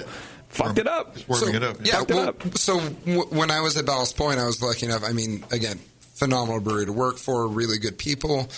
And they used to send me to quite a few places to go do beer events. And I remember going to Philly Beer Week, and this is back before Sculpin really was, digging its heels into the East Coast. Yeah. And I was working this event at, I believe it was Good Dog Bar in Philly, which is an awesome bar. If you're ever in Philly, go to Good Dog Bar. I like those people. They make a good burger. Good people. All right, so everyone is getting so excited for this Sculpin cask we had there. Mm-hmm. And this is a fruited beer? It wasn't fucking fruited. No, this is a plain old cask of Sculpin. You're the king of fruited IPA, you know that. God. You started it all. Did you add fruit was that to you? Sculpin ever? You are such a fucking jizz muppet. All right, so, but yeah, these people are freaking. These people are freaking out for Sculpin. I tried it, and I was sitting there going, it sucks. Like, you guys need to try it at the brewery. Because this was... It was different for you. And here's the thing, though, is Battles have a legit, supply chain to get beer out there. This wasn't beer that was abused and processed. This was a good example of that beer doesn't travel well. What did it taste like that was different from at the brewery? It was just muted more. Okay. It was still a greght beer, and don't get me wrong. Yeah. You know what? That's the funny thing. Sculpin's actually got ridiculous legs on it. We used to. I remember pulling 6-month-old library samples and tasting it, going, "Shit, Sculpin at 6 months old tastes better than most people's IPAs." So it's a beer with these amazing legs. Okay. I think it's because it's so dry and that malt character is so low, and it really is able to retain just it goes from being just super West Coast to being. Kind of West Coast. Okay. All right. Yeah, and it just really triggered with me. Hoppy beer doesn't travel well. Yeah. I refuse to believe that hoppy beer is meant to, be sent from coast to coast. Right, so, or aged. Yeah. All right. So Well, another good thing to do blindfolded. Yeah. What's that? Fresh IPA, 4-month-old IPA. No, so there was I really hate the internet, but I hate blogs too. There was a I have homebrewer a blog on the internet. Right? Yeah. No, there was a homebrewer who has this blog, and it was really cool. The guy obviously has a good grasp of scientific methodology, but he had bought, some fresh Pliny. Mm-hmm. He had sat onto some old Pliny, and it was two different. It was 3 different batches, I believe, total. Okay. And then he got a homebrew club together. And what shocked him was he had grabbed an old bottle of Pliny, I believe, please don't quote me. He had grabbed an old bottle, thinking it was a fresh bottle, and thought it was awesome. Didn't know it was old. Okay. And then so he went, and had this whole homebrew club, and he said it was a homebrew IPA, and it was old Pliny. And it was interesting to see, like, the few people in a triangle test, there was no... People struggled to pull out the beer that was different, which to me was shocking. Okay. But it also depends his storage conditions, everything. But it was a pretty interesting thing to read about. And also the people's comments on the beer were hilarious because if they knew it was Pliny, they would have been like... Oh, my God. Yeah. 48 points out of 50. Oh, man. Everyone would have needed towels to go home before they go home. But instead, they're like, I mean, they were saying some funny stuff. I'm not going to quit. Google it, look it up. It was pretty interesting. Kudos to the dude who runs that blog. So it was actually a really interesting read. And that sounds like it. But it does. Shit. It's pretty cool about aged versus fresh and all that noise. All right, I'll tell you what. We're going to take a break. And then when we come back, we're going to talk more. We have 3 other beers to drink from you guys. 4? 3? 4. 3. 4. 4? Better hurry up. 7. We have 12 beers to drink. Anyway, it's the session. Hang on. We'll be right back. You're listening to the Brewcasters. Brewcasters on the Brewing Network.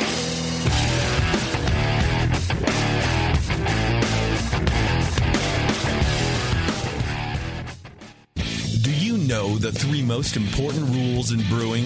Sanitation, sanitation, and sanitation. And no one does it better than 5-Star Chemicals. 5-Star knows sanitation. You can only sanitize clean equipment. And 5-Star knows how to clean, too. For craft brewers and home brewers, 5-Star has what you need to keep your fermenters, serving tanks, kegs, and draft lines sparkling and free of any beer-spoiling bacteria. PBW, caustic, acid cleaners, Star San, SaniClean, lubricants and defoamers, pH stabilizers, and more. 5-Star Chemicals has cleaning supplies, safety supplies, heat exchangers, pumps, hoses, and valves. And 5-Star is proud to offer eco-friendly products that exceed customer expectations. If you have a cleaning problem, you need the 5-Star solution. Visit 5starchemicals.com or call 800-782-7019. 800-782-7019 and get the 5-Star treatment today. Grog tags aren't just for labeling your home brews to hand out to your friends. They're the perfect way to round out your personal brewing marketing. Bringing your latest beer to a funeral? Craft a metal sign to go with it. Heading out to little Liam's bar mitzvah? Grog Tag custom bottle caps are awesome. Couldn't get out of jury duty this year? Grog Tag the hell out of the deliberation room with reusable labels. Grog Tag has an awesome array of products just waiting to be customized by you. Metal signs, coasters, tasting mats, bottle caps, tap handles. It's all there waiting for your designs at Grog Tag. Liven up your next party with the widest selection of custom products ever offered by a sponsor of the Brewing Network. Grog Tag. At least your beer will look good. If you haven't heard, there's a completely new brand of brewing equipment.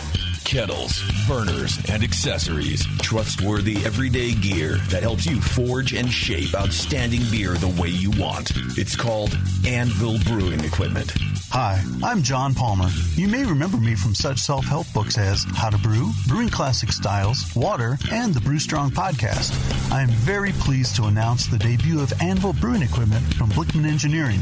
I have been working closely with them these past few years to develop products that combine the best of materials, features, and price point. Each of these products has been developed, tested, and reviewed to meet these ideals and bears the Palmer Brewing Solutions stamp of approval on the packaging. Anvil Brewing Equipment, inspired by Palmer, built by Blickman, and made for you. Check out anvilbrewing.com. Anvil. Durable, reliable, dependable. That's it. I've had it. I am never putting hops in my beer again. What? Why? It's just too ridiculous. Insane prices, stupid contracts, high shipping costs, crappy selection. Dude, you need Nico Brew. Nico Brew will rock your f***ing face right the f*** off your f***ing skull. $5 shipping to all 50 states, plus fantastic international rates get you low prices on Nico Brew's great selection of hops and more. Whether you're a home brewer, a pro brewer, or a homebrew shop owner, Nico Brew can get you the hops you need in increments big and small, single orders, spot buys, or full contracts. And there's only one place to join the uber special secret elite bare bones club where you'll get the best deals anywhere. Holy shit. NicoBrew.com. NIKOBREW. Nico Brew, your bare bones buddy in the brewing business. If you work in retail sales, the restaurant industry, or are a new craft beer enthusiast, or you know someone who is, you have got to check out Beer 101. Beer 101 is an online course created for anyone wanting a quick introduction to the vast world of craft beer. Beer 101 covers the history of beer, brewing ingredients and processes, vital stats like ABV, SRM, IBU, and gravity, styles, tasting, glassware, and pairing beer with food. The Beer 101 course is offered by the Brewers Association at craftbeer.com, also home to the truly awesome Beer Style Finder, a visual guide to every beer style. Quickly play with color, bitterness, and alcohol content to interactively explore the entire world of beer styles with a gorgeously designed interface to your favorite beverage. The new Beer 101 course and new Beer Style Finder are only available at craftbeer.com. Craftbeer.com, celebrating the best of American beer. Williams Brewing is your online resource for prompt delivery of quality home brewing supplies. Since 1979, Williams Brewing has offered the finest equipment and the freshest ingredients, backed by the best customer service in the business. Do you like to mash using efficient fly sparging, but would like an easy way to heat your strike and sparge water? Enter the new Brewer's Edge electric mash water heater, a plug-in, anywhere, precisely controlled heater for strike and sparge water. Ditch the fumes and second burner and make mashing easy. Go to williamsbrewing.com today and browse their vast selection. That's williamsbrewing.com. Orders placed by 4 p.m. Pacific Time weekdays ship the same day. Brewing is easy the Williams way.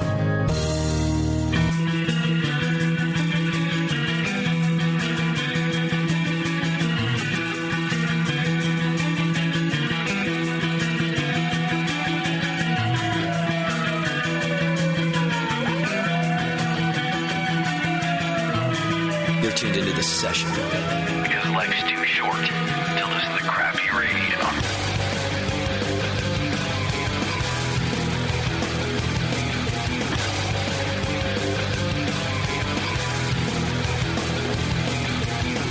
Hey, everybody. We're back. We're back talking with the guys from Fieldwork. Before we get too deep back into it, I do want to tell you guys about our close personal friends whom I've never met before. Brad at Beersmith. You can go to beersmith.com and get your 21-day free trial. He is so confident in his software, and we are so confident that you will enjoy the software. You don't need 30 days to try it. You need 21 days, because on the 21st day, you're going to be like, I can't live without Beersmith. I don't know what I've been doing. And then Tasty is now working with Brad at beersmith.com to have the new cloudy IPA style added. Yes. They have a turbidity factor put into the menu system. Turbidity factor. And it's going to be amazing. The TF. What's the TF level on this fucking beer right now? What the fucking TF level is? What's the TF level? So Brad is eagerly right now awaiting the dimensions of that so he can add that into the new update. No, seriously though, go to beersmith.com, take your 21-day free trial. It's free. You're literally out nothing except a little space in your computer, but you're gonna love it. So check him out. Brad's a cool dude. He's been supporting us for a long time. He's a home brewer, and hey, he's handsome. He's not very tall, but it's fine. He makes up for it in anyway, whatever. Beersmith.com. Was that Merle Haggard you were playing on our break? That was Merle Haggard, baby. Oh, thank you. You're welcome. Nice. Only two good things come out of Bakersfield, Merle Haggard and Ben Richards. That was Arnold Schwarzenegger in The Running Man, the butcher of Bakersfield. Come on. Oh, really? What about Buck Owens? Yeah, I forgot Buck Owens is also from Bakersfield. That too. Yeah. Three things. Sorry, Bakersfield. Well, the best thing about Bakersfield is leaving. I'm kidding. I don't think I've ever really been to Bakersfield. Has anybody actually been to Bakersfield? I've experienced it. Someone's going to come into our tasting room from Bakersfield and beat the shit out of me. They're out there right now going, excuse me? Yeah, they're getting their best. Yeah, have you ever been to Bakersfield? We're good people. Just got a new Walmart, and it's amazing. How dare you? I think we have beer in Bakersfield, don't we? Sporadically. Really? Sporadically. Not anymore. Yeah. The city council is listening to this show right now. They're like, fuck those guys. Yeah. Let's talk about some beer, man, because we kind of basically just talked about shower beer and then, philosophically about cloudy beers because Tasty couldn't shut up about it. Yeah. I'm just kidding. Right. What are we drinking now? This is the salted cucumber.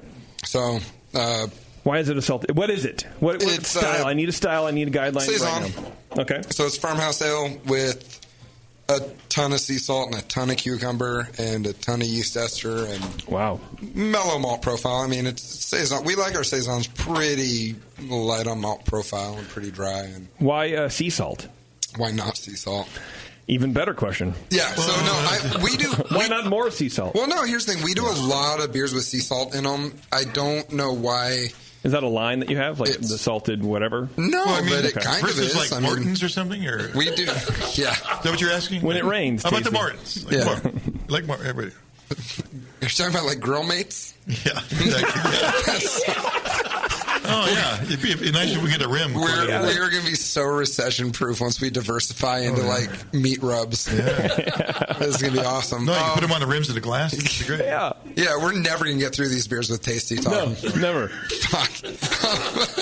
That's all right. I'm sorry, man. We're going to do it quick. But, yeah, so... Next segment, I have a whole lot different. I like sea salt because, A, the mineral character it can add to a beer is it's subtle because you're not using these insane amounts, but you're getting enough that you're getting a nice minerality to it. Salt works to me as, I think it works much like a catalyst for flavor. So salt tends to translate flavor into your tongue and, jack it up, 2 or 3 notes on the dial. Accentuate the sweetness. My cookies have salt in them just to bring the sweetness up. Yeah, and it's also a chemical. It's part of the chemical process of baking.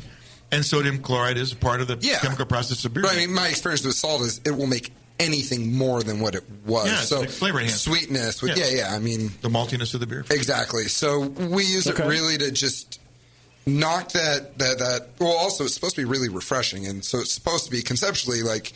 I hate to use the term like spa water. Like, it's a saison. No, I've never had. It's refreshing. Spa water. Every cucumber beer I've had, I can second drink this over ice. Because it's got that sort of refreshing... Yeah, it's a refreshing... There's enough flavor left, no matter what the water does to the beer. Yeah. It's still going to have a lot of flavor. Yeah, it's a really refreshing fruit. And then sea salt, the salt is a refreshing thing. So the idea behind the beer is, and we do this with a few of our beers, where the cucumber aspect is super refreshing. The salt aspect makes you want to drink more. That's just what salt does. It makes you want to drink. So it quenches your thirst, but then makes you want to drink more. So this is one of those beers when we first opened and people asked us what kind of beers we make, the only thing I could think of off the top of my head was we make beers people accidentally drink 3 of. Huh. And I think this is a good example of it, which is you take a sip and you want to take another sip, and next thing you know, your pint's gone, and you're like, oh, shit. All right, I'll take another one. My tongue is very lacking in moisture right now. Yeah, so it's very dry, but it's not a dry beer. I wouldn't say it's a dry beer. But there is that. I wouldn't say it's super dry, right? Technically, it's a pretty Well, that's what I mean. But kind of bone dry. When I'm tasting it, there's enough the perception. softness. Right, yes, exactly. The perception. Right, yes. It perceives not as incredibly bone dry as it is because it. Right. I mean, it finishes out at lower than that. 0.7 of a point Plato. Which specific gravity would be, I think, 1003 or something like that? 1005? 2 or 3, 2.5 or something. Yeah, so there you go. Drinking the beer, I would never have guessed it. I would never have guessed it. No, exactly. I It kind of softens the palate. The chlorides bring that, malt character out of it. Yeah. So it feel dry. But you still do have the drinkability of it being that dry, though. Yeah. So it is. It's kind of one of those beers that it toes two lines, but the end goal is drink a lot of it. Now, cucumber, where do you put that in? On the hot side, cold side? Cold side. We treat it just like a dry hop. So I see. Dry hop with fresh cucumber extract? Yeah, no, fresh cucumber. You dry cumber. Yeah, Alex sits down and just peels and chops cucumber. I'm pretty fast at this now. Really? No, I'll sit there in the tasting room and do it. Now. Yeah. I'm the fruit chopper slow, at this point. paring knife? You're chopping like a maniac? No, I can do 200 pounds in about 5 hours now. And that's peeling, slicing, Now, you do that prepping. because you don't feel like you could ask anybody else to do it. It'd be stupid. No, it's because I will state this. I have the best brew team in this fucking country. And let them do what they do. And I'm not saying it because Jason's here. If Jason wasn't here, I'd still say it. But my guys can multitask like nobody else. You can't multitask if you're doing this. So as the boss, I will take that because my guys also, we don't have the luxuries of these big breweries. Yeah. We're a very manual brewery. Everything is very manual there. My guys are all doing 5 things at a time, so I'm not going to pull somebody off their schedule to do something that I can do that. I keep my computer at my desk. Most of my work. You've got a mountain of cakes to clean when people got time to do something anyway. So I just sit there, do my computer work while I'm banging out, a couple 100 pounds of cucumbers. And I thought you were watching a movie last time. I was watching Mean Girls. I was watching Mean Girls while I was doing cucumbers. Was your Netflix stuck or what? It was on Netflix. Okay. Right. Yeah. I really embarrassed that I just admitted it right now. Is that where Fetch comes from? That is where. So we have a beer called Fetch. Yeah, and we made it a thing. Yeah, so Fetch. It's so Fetch. So from Mean Girls. From Mean Girls. Awesome. I love it. Actually, that's our beer that benefits Berkeley Humane. Yes. Yeah. Fetch. Oh, nice. Okay. But did it come from Mean Girls and Berkeley Humane was like, I love it. This is great. You guys thought about us, and you're secretly. We will never tell the secret to that. That will of the naming scheme. Oh yeah, you will never know if that was Mean Girls or if it was For sure. I kind of like not. Can't tell you. Yeah, you'll never know. But I want to know. Yeah, but no, it's put in cold side. Okay, so after fermentation, it's a total pain in the butt. Salt's in the kettle, aging. Right? Huh? Salt's in the kettle, or is salt's in the kettle?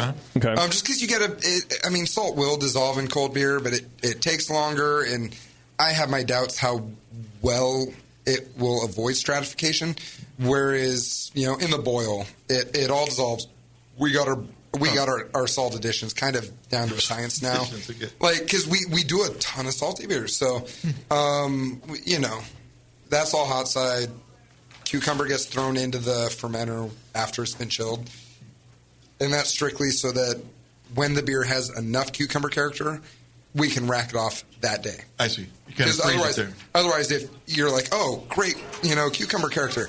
All right, let's wait 4 days and chill this tank, and then you're going to end up. It doesn't necessarily get better. I like the balance in this one. You did a good job. No, and the whole goal with it is to avoid the vegetal character. So you shouldn't get that green vegetal, not at all, salady thing. It should be really fruity, almost. Cucumber, like the cucumber juice. Yeah, if that's a thing. I'm sure that's a thing. I'm sure you can go to Whole Foods and buy fucking cucumber juice, kombucha or whatever. I don't know. Actually, I think you can. You probably can. It doesn't surprise me. Yeah, yeah. That's delicious. Yeah. How long have you guys been making that beer? This is the 3rd batch we did. Yeah, so we started at the beginning of summer. It was nice and hot out, so it was a perfect beer. And then we made it again, and summer kind of disappeared on us for a little bit. And, it's coming up yet. So this is the last time we'll brew it this year. We'll push through it until summer's over, and then it'll hold for next year. Okay. It's just, awesome. Who wants a cucumber saison in the winter? Are they going to do Mean Girls 2 before then? Oh my God, I hope they do a sequel. I hope they're drinking your beer. All about it. Yeah. That'd be great. You and all of us in this room. Right? Man. Yeah, man, on this side of the East Bay, we could take one of these beers during the wintertime because you guys catch all of our cold air. Yeah, well, actually, Thieves. that's really true. And, I mean, but I think that's one of the things we also try and have fun about, not having a core lineup, not, being handcuffed to anything, is You don't have a core lineup? No. Everything we brew is just... It's either reoccurring beer. How much time do we have for this? We still Whatever have you want, man. Okay, so I'll take a nap and we can come back later. Okay. So I describe it as a solar system. I say our draft lineup is the sun. You are a hippie. You're a hippie. You're a tattooed hippie. From San Diego. Yeah. Check it out. It's like the universe. It's like the universe, bro. The patchouli dry hop. So, right. Okay, so the sun is either, we say it's our draft lineup. Okay. Every planet is a different beer. They all come and go at their own rates. And then you have your little meteors that fly by once and never seen again. So that's the way we kind of approach our lineup, which is we have our one full-time beer, which is our Pilsner. Mm-hmm. And that's our full-time beer because genuinely Barry and I like Pilsners. That's what we drink mostly. So we wanted a Pilsner full-time just for us to drink. And then everything else comes and goes at pretty equal rates, depending on seasonality. We're still learning it. We're only a year and a half old. So, but they all come and go. And then we have the random one-offs that we'll do here and there and have fun with. And but yeah, it's a fun tool for us because it's able to keep the beers relevant seasonally, which we didn't realize was the thing until we brewed this one stout that sold like absolute wildfire in the winter. And then we brewed it again in the late spring, and it just, granted, I don't think we have anything that really takes a long time to sell, but it took twice as long to sell it. And we realized, all right, this isn't San Diego anymore. We have seasons. Right. We have to adapt to these seasons. So, but that makes it so much more fun. Mm-hmm. It makes brewing a little bit more of a festive thing for us now. So, can you get away with stuff up here that you couldn't necessarily in San Diego, style-wise? Oh my God. Let me guess. That's a long answer. That's a long answer. I don't want to get into it. I love San Diego. That's a great question, though. Yeah. No, it is. I think it's not a bashing thing. They're two very different markets. Yeah. And all right. You like San Diego drinkers better than? What was that? You like San Diego drinkers better than Bay Area drinkers? It sounds like that's what he's saying, Tasty, and I think you don't want to we say should that. Spread that rumor. He's not denying it. No, he's not denying it. All right. This could be it's official. An interview by inference. No, he likes San Diego Mexican food better. Yeah. Their burrito game on. Yeah. Their burrito game is on point down in San Diego. Yeah. No, I get that. El Farolito, not this place here, but down there by the firehouse. Like okay, on the next block. I saw you guys have a taqueria El Farolito up here. Yeah. Dude, all right. I'm not a fan of the Mission style burrito. They do it right. They do a pretty good job. They crush it. They're good. Yeah. They're good eggs in my book. But no, my mom raised me. You don't have anything nice to say, don't say it all. By the way, hi, Mom. I think she's listening. I don't know. I doubt it. Great.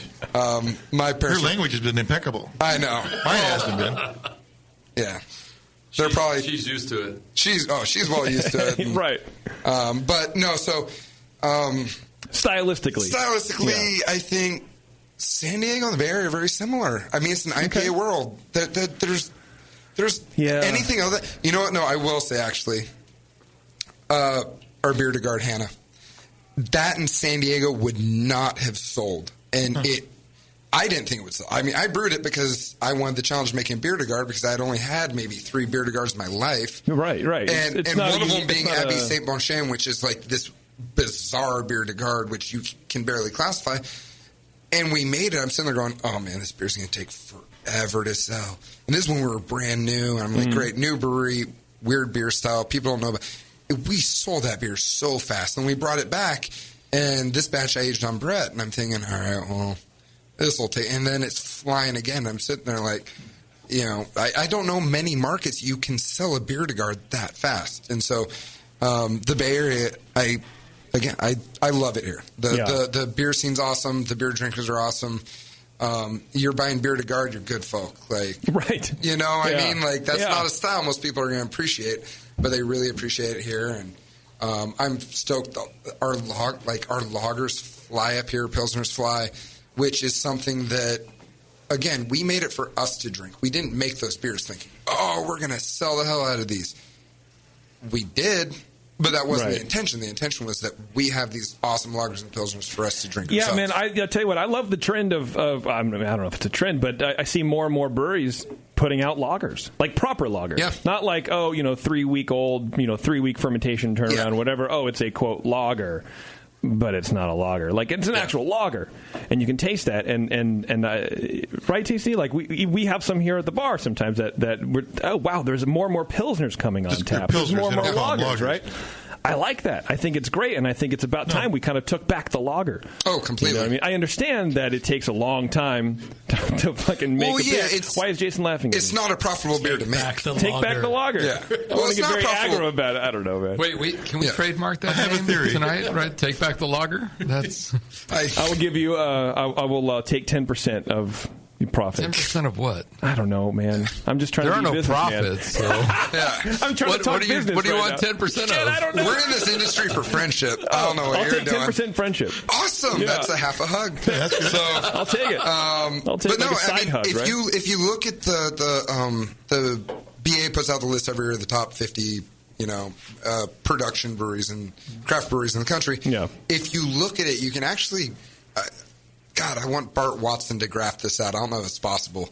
I can tweet him right now. Tweet him, please. So, if you don't know him, follow Bart Watson on Twitter, by the way. The guy is... Who's this guy? He's the chief economist for the BA, I believe. Chief economist. Oh, yeah. Chief economist for the Brewers Dude, the guy Association. puts out the raddest... I like data. And the guy puts out such cool data points and intriguing... Just follow him and watch. You'll see really cool things, and you'll see the trends of this industry. And one of the trends, like, I personally have followed for a while... because opening a brewery wasn't this new thing. Like, oh, beer's cool. Let me do this. I've wanted to do this since I was a teenager. Wow. And I'm old as dirt now, so it's a long time. And Especially today. Happy birthday, Alex. Thank you. I'm even older now. So, but if you look at the top 50 list from the BA year over year, you'll notice. Look back 10 years ago. Every brewery in the top had a brown ale in their core lineup. In their core lineup 10 years ago. Nowadays, look in that top 20 and find one brewery that has a brown ale in their lineup. Maybe, I think Brooklyn still has one. I know Abita Deschutes has killed that theirs. Turbo Dog, which I love. I haven't had it, but I think it's great. I also never heard of it. They all haven't stolen the Janet's Brown Ale recipe. Exactly. So. They give it up. They surrendered to it. It's not that they didn't take the free flyer Tasty hands out after every... The free flyer. Yeah. But no, that's the thing, though. Look, and everyone had a brown ale. Now almost no one does. But look back then, almost no one had a Pilsner. But if you look at it today, almost every one of those breweries has a Pilsner in there. I love it. And we've talked to breweries that used to have brown ales, and they go, it's hard to sell something with a color... Like, same thing with the red ale. Yeah. It's hard to sell something called a brown ale or a red ale because just that name isn't very appealing. I mean, we moved through ours super quick. I couldn't believe how fast our Imperial Red went. I made that for JBF, and that was a gimme beer. I was like, let's make it for JBF. It'll take forever to sell. It fucking flew out of there. Well, but your red ale is a head fake. Oh, yeah, that's true. So our red ale actually has no character malt. It's Pilsner malt and Belgian candy sugar. That's it. Really? The sugar darken the beer? Yeah, it does. It puts it makes it It's blood just a red. shitload. Dude, no, not even that much. Dude, that stuff's strong. Oh no. Well, we get the good stuff. It's like we got the hookup. You sound like my weed guy. Yeah. Wait, you have a Tasty. What? You realize it's 2000. Tasty, you don't need you have a a weed guy weekend? anymore. You can go to the store and buy weed now. Fine. Like, you're a weed guy. Come on, man. No, but, our red ale is literally, it's just Pilsner malt and Belgian candy sugar, but it's a really high love bomb Belgian candy sugar. So it ends up creating this super dry red ale. It's a hoppy red. I mean, at the end of the day, of course, it's a hoppy red. Yeah, right. But it's really dry. But what's incredible is the amount of character you get out of that Belgian candy sugar is unbelievable. Like, really? Because it's in a lighter beer. Usually they're added to really strong. Exactly. Yeah, but right, it tastes like malt character, though. It doesn't taste like... You would think all you would get is maybe that raisiny, pruny... Yeah. No, you get a crazy depth of character out of that Belgian candy sugar. But it's like using Cinnamar, but with a lot more flavor. Exactly. Yeah. Well, the Cinnamar flavor... There is flavor in Cinnamar. Roasted. It is. And it's nasty. Yeah. I don't like the cinnamon flavor. Yeah. Like it does. It gives it this char, almost like ashtray character to me. Yeah. I'm not a big fan of it, but the Belgian candy sugar we get, it's 180 level bond, I think, and this stuff it's killer. A little bit does it. Wow. Just a little. It's Jason. Do you remember last time we made? It's like 2 jugs, which would be 110 pounds. So 25 barrels, we use 110 pounds. And do the math, Tasty. What is that? That's right. Anybody that cares can do the math. Okay. All right. I'm not going to waste time But here. so, oh Jesus, yeah. So we're completely off topic again. But yeah, I mean that's we find ways to sell brown ales and red ales because at the end of the day we like those styles and we're not going to abandon them because they're not hot. Yeah. But somebody's got We'll do whatever we can to make them hot and make them sell. And well, I love it. I think both styles are great. Yep.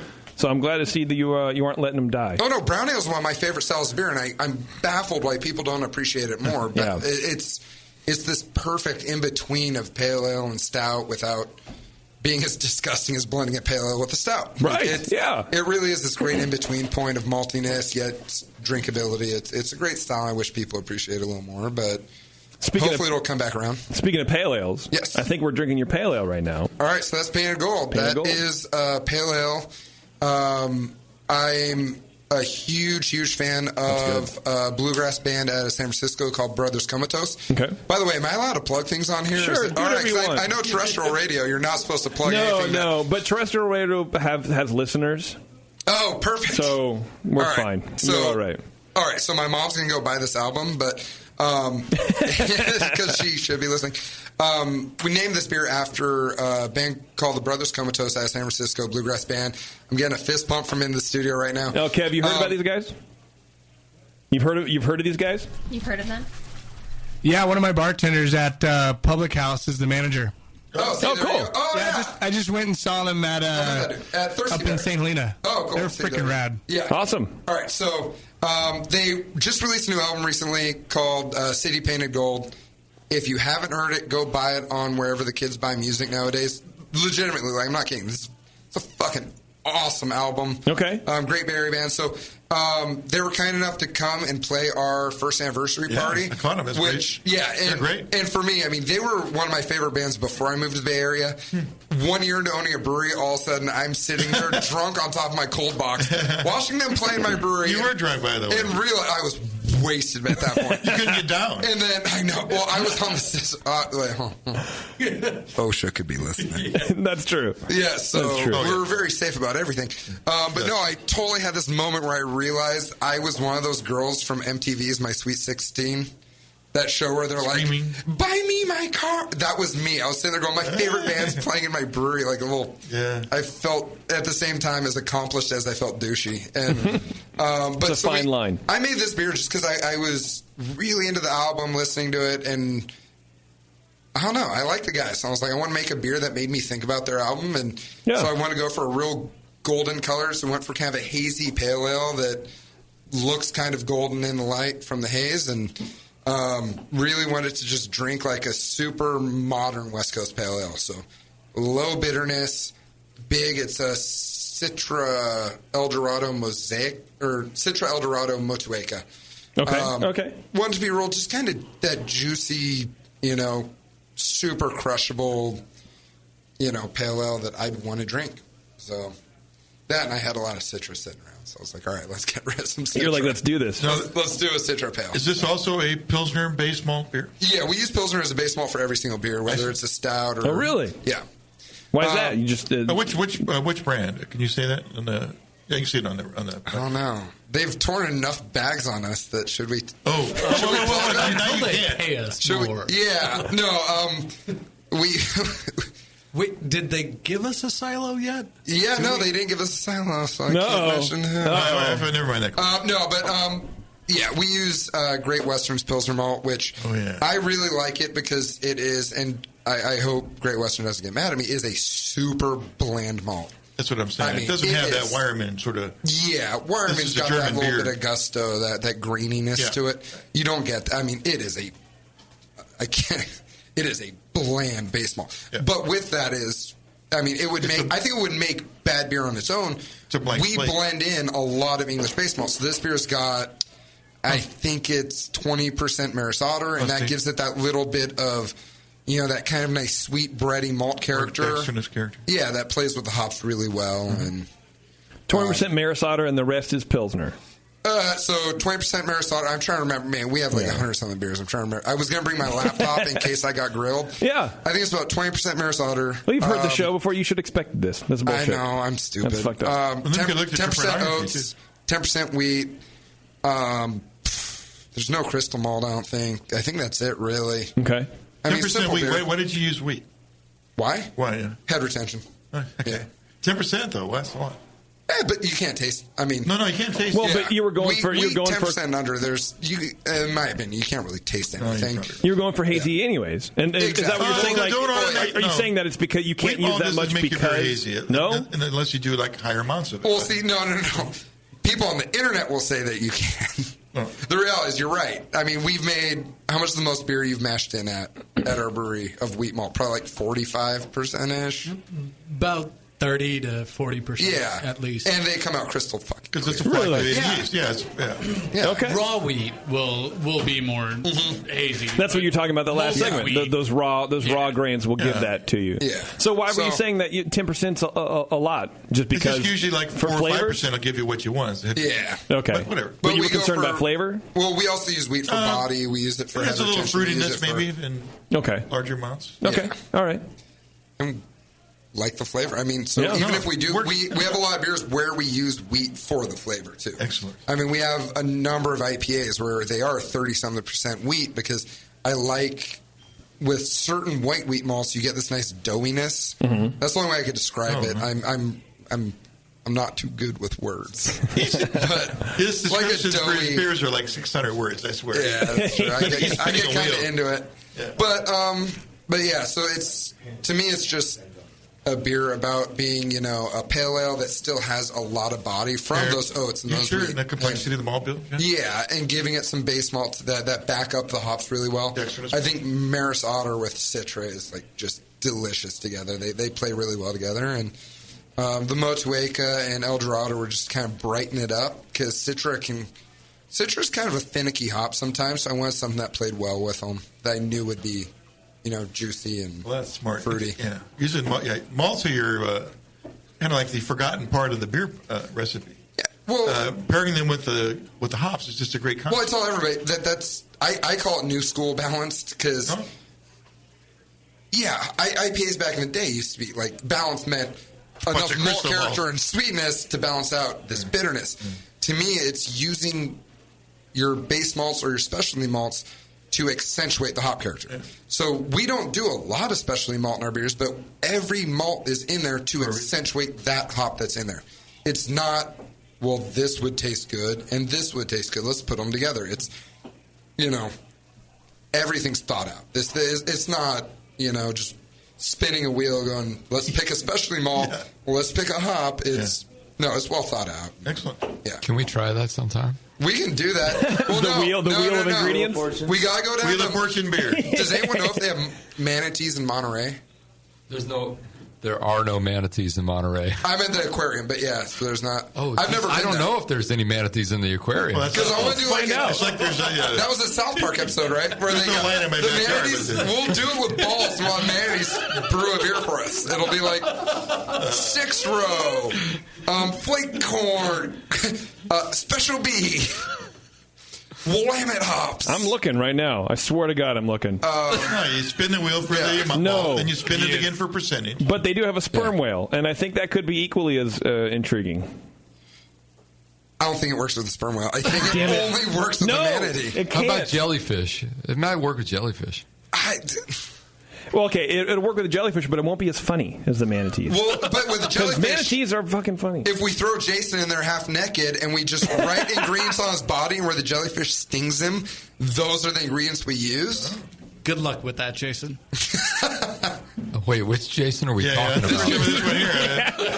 We're going in the tank. Spin the wheel of Jason. Who knows? But that's the whole idea behind that beer, and it's really. I like it. More than anything, it's a tribute to a band we love and we consider friends, and we're super. That's cool. We're honored that they played our anniversary party, and I just want to give credit where credit's due. They're awesome local musicians, and we name a lot of stuff after local things. So they were more than deserving, and I hope they liked it.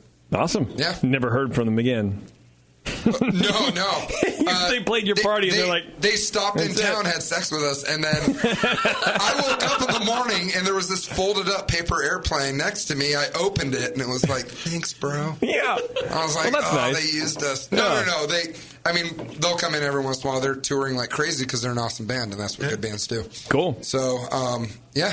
Well, let's chat about your next beer, too. Let's get into the actual IPA territory. All right. Is that Clear Skies? Clear Skies. All right. Clear Skies was... I hate to admit that I listen to customers because I don't. I do not give it. I do not read reviews. I do not listen to criticism. I don't care. But every once in a while, somebody will come up with a cool idea, and I'm like, I like that. That's where coconut milk came. That's where a lot of our beers have kind of spawned from, is hearing something going, I think there's something to that, and I'll look into it.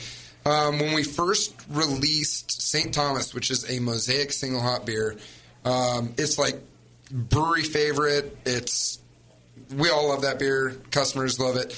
And it's essentially a smash beer. There's a little bit of oats and wheat, but it's mostly just Pilsner malt Mosaic. A couple customers said to me that they got like pininess from it, and I was sitting there going like, pininess from Mosaic. I'm like, what the hell? But I'm tasting it, and I'm finding these little subtle pine notes. Okay. And so then that's where Clear Skies came from, which is I was sitting there going, maybe there's more to this pine character in Mosaic that I'm not tasting. So we added in Dr. Rudy, which is a hop I really like from, I believe it's Australia. I'll get it wrong. It's Australia or New Zealand. I'm pretty sure Australia. And it's Dr. Rudy has a really nice intense grassy piney character. We use it in smaller amounts because it is so kind of intense and pungent. Because we've used the term grassy in a negative way, but I'm assuming you're not. I mean, it's a very positive flavor. The only time grassy for me is a negative is if the beer is too green. You get that kind of bright tank grassy character that I don't know how else to describe it. It's too green. It's too fresh. It's essentially it's bottle shock in your bright tank. All right. But grassy in this case that's intentional. I mean, it's supposed to be grassy, piney, but still completely dominated by the Mosaic fruitiness. So that kind of honeydew, cantaloupe, grapefruity, I love Mosaic. I mean, that's my hop. I love it. It changes with anything you put with it, and so I wanted to give it a little piney kick. I definitely get that. Yeah. I definitely get that split. Even too, and it was supposed to be. This is. Every beer we made for our first 6 months that was hoppy was like super tropical. And so I was like, I want to branch out a little bit. Right. This was one of the first beers where we branched out. We did this one. I was like, let's do a kind of piney fruity and, play with flavor profiles. And so this is Pilsner malt, Golden Promise base malt, which is just outstanding for a base. I mean, Golden Promise is great. Golden Promise. Yeah, it tastes so good. Oh, and it works with hoppy beers. It works with malty beer. It is outstanding. So it is a lot of Golden Promise. Yeah, I can't remember what else. I mean, I'm sure there's other stuff. Some stuff. Again, I mean, we don't really do crystal malt in hardly any beers. A few here and there, but for the most part, all the character again is Golden Promise. Okay. So, but straightforward beer, super low bittering. I mean, this is probably a 40 IBU IPA, I would think. Somewhere in that range, 40 to 50 tops. What is it normally, Tasty? An IPA would be like 40 to 50. Yeah. Okay, 50 is the high end kind of thing. Back in the 40s, maybe. You go 60. Then you're in double IPA. You have to go. Yeah. If it's actually in India. All right, so when Tasty brought it over on the Mayflower, IPAs were 40 IBU. I am a 90s guy for sure. Yeah. When he was part of the Dutch India East India Company, and pitching the inside of the barrels. Yeah. So no, I mean I've watched Clear Skies, so it's the third batch, and I love this. This is a beer that I drink like crazy because it's so dry. Yeah. And it's got this amazing Mosaic. It's got a lot of great flavor. Well, and to get it to work, we had to back the bittering off like insane amounts because it's such a dry beer. If we even went for our normal soft bit, we normally bitter real softly. But if we went with our normal bittering, it would have been still too bitter. So this batch we backed it off to where, I've brewed home brews with probably the same bittering charge we do a 25-barrel batch on this with. Do you find using a combination of base malts you get better attenuation? That the beers tend to run drier? You get the lower finishing gravities? It depends on the base malt you mix it with. Yeah. So, with the Maris Otter heavy stuff, we get insane extract on Maris Otter. So, I don't know. Everything dries out pretty equally for us. So you're generally your beer's really well attenuated. Everything finishes right around with cal yeast. Almost everything finishes for us about 1.7 to 1.9 Plato. Yeah. So specific gravity, I don't know. That's fine. We got that. But if anyone's listening and wants to know, you should download. What? It's multiplied by 4. Brewer's Friend. Brewer's Friend. That app is a lifesaver, man. Really? I'm on the brew house, and it actually does accurate calculation. That's why I like it. All right, great. Yeah. I like this beer. No, we do everything we do is in Excel, or it's on my phone with a calculator or Brewer's Friend. That's it. It's your technology base. Yeah. So like Jason, IPAs aren't your thing? IPA is not my thing. It's not my thing. I like drinking beer. It's what we were talking about earlier. I like drinking beer. I like drinking a lot of beer, probably too much beer, but I don't necessarily like getting super wasted. And for me, the issue with IPAs for me is just the higher alcohol, the 7% or whatever it is. Well, I feel you on that. You know what I mean? I like 4, 5 at the most. That's my wheelhouse, man. I like it. I like milds. I like all that kind of shit. Yeah. So you like whiskey? I love whiskey. That's the thing. I'm more of a bourbon guy, I guess. Whiskey, imperial stouts. Yeah. I don't know. Maybe it's the natural progression. I don't know. I've been drinking beer for 20 years. Maybe you kind of get this way, and then you come. You're 31, right? 38. Oh my God, you're so old. I know. Well, no, so it's I always celebrate. It's what I call the bell curve of craft beer. So everybody starts out at the bottom with their really shitty domestic, naturalized, whatever, natty light, and then that goes into better domestic beer, and then it's import beer. It's then it's Newcastle. It's crap like St. Pauli's. And all of a sudden it goes into Sierra Nevada Pale Ale. Then it goes into IPA, and then double IPA, then Imperial Stout, and Imperial Stout with just crazy shit in it, and chocolate, and coconut, and dog semen, and then all of a sudden it goes down into double IPA, and then IPA, and then you're all of a sudden going, man, a really good pale ale sounds good. And then all of a sudden that goes into great, man. Then that goes into, oh man, you know what I miss? Just a good Pilsner, just a good lager. Right. And then you end up, everybody does it though. I don't know anyone who doesn't follow this bell curve. And you all end up at, I want a nice hoppy pale ale. I have want to a nice agree. lager. I have done it, and I've seen other people do it as well. Yeah. The problem is that the people that drink beer are like 25 to 35. That takes like 10 years to go through that cycle. Well, they're driving the market. We're okay with that, actually. No, I know that. I get that. Can we name this bell curve after us then? It'll be the Tasty Tweet bell curve of... Tasty Tweet? The Tasty Tweet bell curve of inebriation. And it'll be... It needs to have a good acronym. Let's find out the acronym, then we can figure out what it stands for. That works for me. I think we should do it. We would just make the point. We would tell them where they need to end up. Tweet and Tasty. Save a lot of time. And like when I first started, I didn't like any beer. Budweiser was terrible. I couldn't drink beer, and I had Shakespeare Stout from Rogue. And that turned the fucking switch, and then you kind of go up, because I see what you're saying. Yeah. You kind of go up into Belgians. Yep. All that kind of shit, and then you kind of crush the Russian Imperial Stouts and all that. You get into the crazy zone that the beer doesn't even make sense anymore, and then you drop right back down to reality after that. And I never got the IPA. Never cared about the IPA. Ever. And I don't know why. It was too bitter. It was just the flavors didn't agree with me. But then they started. I started really liking it, and then I realized, fuck, I'm drinking too much. I need to back off on how much I'm drinking, but I don't want to stop. So I kind of gravitated towards like our friends at Eagle Rock make Solidarity, their black malt. I love that beer. Oh man, love that beer so much. Underrated brewery. Well, one of the most underrated beers in this state. I mean, totally.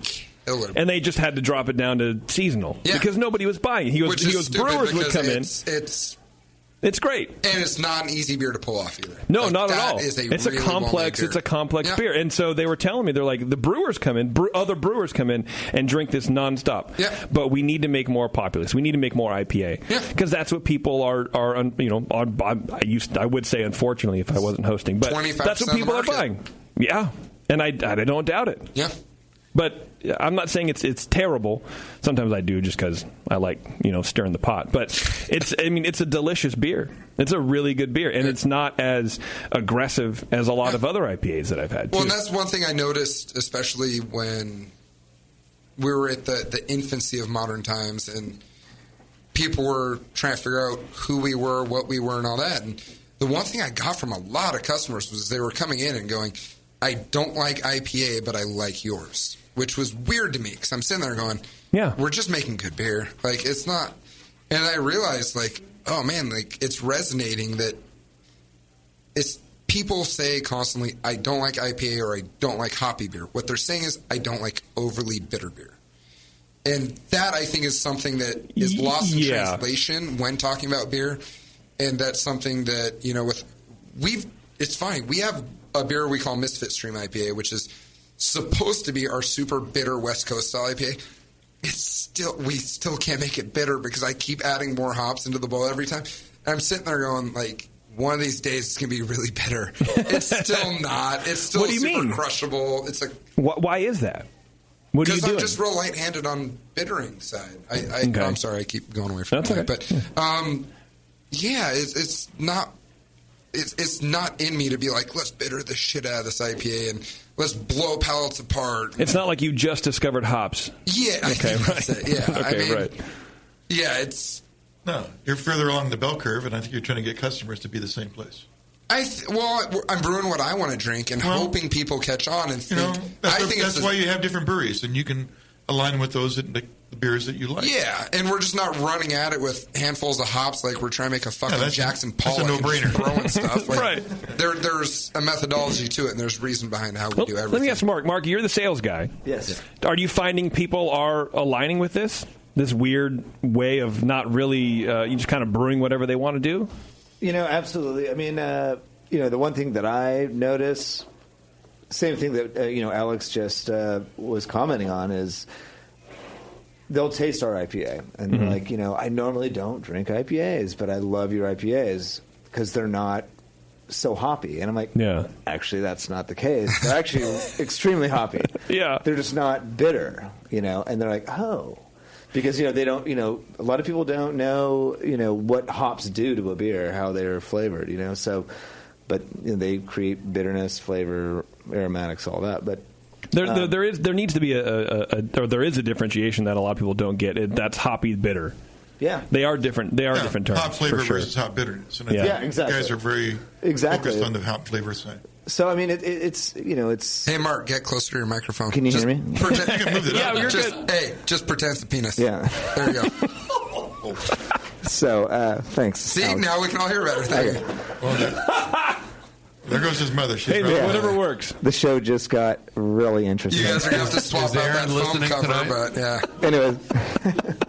So no. I mean, but that's what I what I get. The feedback that I get from not only the accounts and the customers and regulars from the accounts, but they do they recognize that they're starting to like, oh, I get it now, and they also get like the rotating thing that we're doing. What Alex and crew is doing with changing the hop profile and whatnot. It's not like they initially they were like, we need to see like a core beer. Yeah. But now seeing the rotating IPA, rotating pale, rotating double IPA, the customer loves it, the account loves it, and they appreciate that the ingredients that the brew staff is using and tweaking it. But like every I would say every IPA. Every beer tastes like a Fieldwork beer, but especially like let's say it's one of our IPA rotating accounts. Every IPA tastes like a Fieldwork beer. Yeah, you can, and they can expect that, but it's going to be tweaked a little bit. Yeah, there's that core flavor, but it's not going to be the same beer. Yeah, exactly. so and quality. Every Fieldwork beer that hits these faucets Absolutely. is really good. Well, and that's what we were talking about at the break. If you're rotating within a category of like IPA or Pale Ale, absolutely, the publicans, the people that order the beer, know that it's going to be good. That's what's unique about Fieldwork is every beer they make. So a lot like other regional breweries around here, I could mention, well, it is unique. Faction Stone Maker. Barry, Mark, and I were talking at the break about the key to success. You guys have been around since 2015, last year. It's like last year, right? A year and a half, year ago, whatever. Remember, they're on like accelerated plan. That's like 800 years ago, right? In beer terms, right? But you are this accelerated thing. We were talking. Everybody in the East Bay that I talk to about beer, they're mentioning your name, and that doesn't happen a lot for a brand new brewery. Maybe it's you're brand new, but I don't think so. I think it's more of what you guys are making. It's an adjective. I say it's like a Fieldwork beer. But we dump a lot of beer for that to happen, though. I can imagine, right? But I think it's also I think it's the attention to detail. Yeah. Kind of like Mark saying, I'm just putting words in your mouth, and then kind of what these guys are doing on the beer house side, kind of not having a core brand. Yeah, and changing it up for people because what people want to do. I'm sorry to totally cut you off, but I don't care. I think people want to be surprised, and I think people don't want to get. Oh, I have this brewery that makes these 8 beers, of 3 of which I really like, and then that's what I know, and this is kind of my thing. There's nothing wrong with that, but I think a lot of people are used to things changing and beers changing, and I think that's cool that they can attach themselves to a brand, to a brewery that does that. Yeah. That does the same thing. You don't have to go anywhere else. But this goes back to why I'm saying I have the best staff in the country, because my staff can make that happen. There's not, and I'm not being funny. I'm not exaggerating.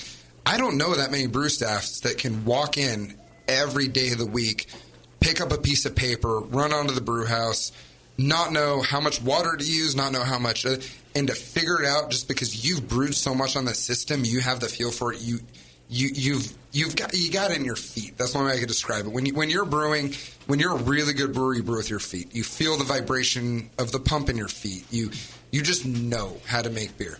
And my staff knows how to run our system. They know how to make beer. They know how to adapt to every change of every recipe, of every day, of every change in weather. Like, they know how to adapt every day. And if you don't have a staff like that, you can't pull this off. No, you can't control variability. If without a staff that can make the beer consistently the same way every time, recipe doesn't matter. Yeah. Wait, we've never made the same beer. Well, he means with the quality, like the quality of process. Quality, and then the guys use the same process every time. So So when you come up with a recipe, you kind of know what it's going to be. Oh, totally. Yeah. And you just can't do that without an amazing staff. Like, that won't work. And I think it's the future of beer is this dynamic lineup. Yeah. But I think that's also going to be, I hope, my background's in HR before I was in brewing. And, you look like an HR guy. Yeah, it sounds like it the way you talk to Mark there. you sound like super aligned with proper procedure. My old saying was, "What are you going to do? Complain to me?" So that's true. That's a good point. But no, I mean, it takes some talent to pull that off, and I'm just very, very, very, very grateful that I have the staff I have, and not even just brewing side, also in my cellar, even down to like my damn keg washer right now. Like, the dude's got he's got a broken collarbone, and he's like throwing kegs up, washing them with one hand. Like, dude's a beast. He's awesome. Wow. And there's Tasty, your collar's broken. Your collarbone's broken. Oh, wasn't you? I didn't do it. Wait, I've never seen Tasty lift a keg at Fieldwork ever. Yeah, Sixtel. Those damn Sixtels. I walk out with that all by myself. You do walk out. Although usually I ask one of the guys to, like, here's my keys. True. You're a diva. I've done it before. You're a diva that way. I bring the empties in. Hey! Don't badmouth divas. We're not all that bad. I'm a self-proclaimed diva. I take my little dog with me everywhere I go. I'm the worst. Oh, man. You sound kind of terrible. You are the worst. I know. I almost fought to bring my dog in here tonight. No. I'll go anywhere without him. I wouldn't have let you. I would have been like, no, there's no way. I don't know if anyone's seen that Instagram post that Alex had of Hugo eating out of the travel bag. Oh, God. It was super creepy. He looked like a really pussy version of that monster in Return of the Jedi. Was it the Sarlacc or whatever? That big pit that eats... Sarlacc pit. The Sarlacc pit. There you go. He's just inside of his carrier, just eating bacon through the hole. So anyway, it's Misfit Stream. Yeah. So shut your. Never mind. Alex is the Paris Hilton of. I kind of am. No, this thing That's is. hot. I'm. That's her catchphrase. I don't know. I think I'm more the Ralph Waldo Emerson. It's just if I go out, I need my dog with me usually. Like he goes. Emerson, I see it. Yeah, I think it's a fair. Yeah, I sit in my house and try and avoid all human beings at all costs. Right, and paying taxes. Well, if only. Didn't he go to jail for not paying taxes or some shit? Unfortunately, we have to pay a lot of taxes. That's Thoreau. Yeah. You're thinking. Oh, I'm sorry. okay. I was thinking. All right. Oh no, All I was right. thinking Henry David Thoreau. Either way, so that's what I was thinking. Ralph Waldo Emerson. Yeah. Oh, he was in this book. You He had the striped shirts Thoreau, and I said, and the glasses and the cane. You had to find him in the books. Yeah, exactly. Yeah, that guy. That guy. Fucking love that guy. He's the worst. All right, so next beer. Let's talk about your beer, dude. All right, Tundra. what's the next one? Is that Tundra? I think so. Tastes like Tundra. I'll tell you that. No, at this point. Tastes like a double IPA, right? Is that It's what's a supposed triple to be? IPA. So, Triple IPA. Well, see, it tastes like a double, so. You don't know what beer it is. No, we were talking at the break. We were like, fuck, dude, I can't tell. Thank I God can't we tell finally what got beer. tasters bigger than a fucking splooge splash because those tasters earlier were bullshit. Yeah, that's Kevin. Yeah, that was. We're making fun of your tasters, but we send Bev out. Well, Bev goes out to get tasters for everybody, and she comes back with like maybe a half ounce in each his defense, terrible tulip I did glass. say tasters. I didn't say I wanted full pours. Yeah, but it's not like the first time that this show has ever had tasters. Yeah, we sell beer here too, you know. Hey, the BN buys it. It's fine. Give everybody fucking liters. I don't care. All right, on that note, can we have liters of shower beer? So this is Tundra. This is a triple IPA. This is a triple IPA. Yeah. I think you're a liar. No, but that's the goal of it. Yeah. So I had sworn up and down I'd never make a triple IPA because I hate triple IPAs. I think they're all cloyingly sweet and kind of disjointed. And like this one. You're such. I'm totally joking. I'm totally kidding. I'm fucking with you. I really am. I was Don't hit going me. to tell you to shut away. your cock holster right now. But no, yeah, that's the whole point was I just find most of them to be overly sweet. And I took it as kind of a challenge. Like, let's make one that drinks much smaller. So there's 11%. Wow. Yeah, and the idea was like, let's make one that's not cloying, that's not just...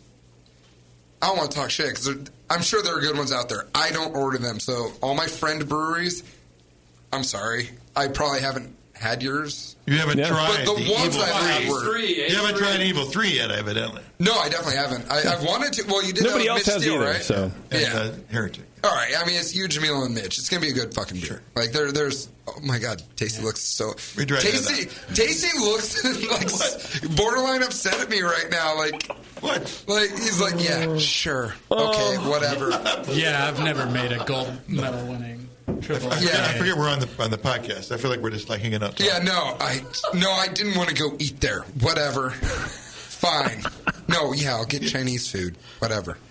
Thanks, Tasty. So how do you dry this beer out? A lot of simple sugars and low temperatures. So low fermentation temperatures. Yeah. So a lot. There's no character malt at all. It's just our super bland Pilsner malt. It is a ton of simple sugar. And we ferment. There's a couple little things. What was that pause there? You were telling Jason to zip his mouth. Yeah, and then you have secrets with this beer, which is fine. You don't have to give. Yeah, up. kind of. I don't. But I like. I mean, I there like. could be a secret ingredient, but he's not mentioning it. Right. Yeah. Well, the reality. I tell everybody, I'm like, I would think. See, you're not allowed to make claims anymore because, like, this day and age, people get so pissy when you do. I remember... So corporate. Yeah, I know. Well, HR, dude. I would think it's one of the drier triple IPAs in the country. It finishes at about 1.7 Plato, maybe 1. This batch, I think, was 1.8, 1.9 Plato. That's good for a triple. Wow, good for you. Yeah, but normally it finishes at 1.7 Plato. Actually, shit. No, a little lower than that even. Our first batch finished at, like, 1.6, 1.5. So, I told her, like... I think it's probably the driest triple IPA on the market. And that's the goal of it, though, is to not be to be super dry, super drinkable. Hop profile is essentially meant to taste like just macerated honeydew. It should be like honeydew juice, which goes back to keeping it kind of drinkable. If it was piney or dank or harsh, I think it'd be harder to drink. Or higher alcohols, but it's really sweet. It's really nice. It hides the alcohol. Yeah, at 11%, I don't think you can That's detect 11? much. Wow. So we start fermenting really low, and then we let it ramp up. But we let it ramp hard so that it does dry it all the way out. But, most of those simple sugars are already eaten before the esters are produced, so at that low temperature. And you so you have lower esters because you ferment cooler. Exactly. But by the time it's really rockness, eating that maltose, it's up there. And so it gets up into the 70s for sure for fermentation temperature, but it starts in the low 60s. What's a smaller part of the ferment? So anything that would be bad on that side is negligible compared to all the goodness you just Exactly. Just trying to keep fusels down is the main thing. You did a great job. It's clean. I have a question from the chat room. Uh-oh. This is from Shoe Brew. He says, what are the characteristics of the Motueka hops? Have they done a smash to determine the character? Okay, so Jason's making fun of me right now going, you love that hop, right? I hate Motueka because it's a hard hop to use. It is a really hard hop to use. Why? I will get to that. No, okay. So we are doing our first Motueka single hop. We're going to make in about a month. It's out there. We're going to do another light lager like this, but with Motueka. So I like it because it's, as far as hops go, it's one of the limiest hops I've had. Limey. Okay. It's also got this nice lemongrass note. It spells flavor with a U kind of thing, not limey? Okay. Exactly, that kind of limey. Its parents are from Leeds. Okay. So, but it's an interesting hop because it's a low alpha. It's dry hop is kind of hard to use, and I was asking Tim from Cellar Maker recently. I was like, dude, I struggled with that hop in the past, and I find it to be great on hot side.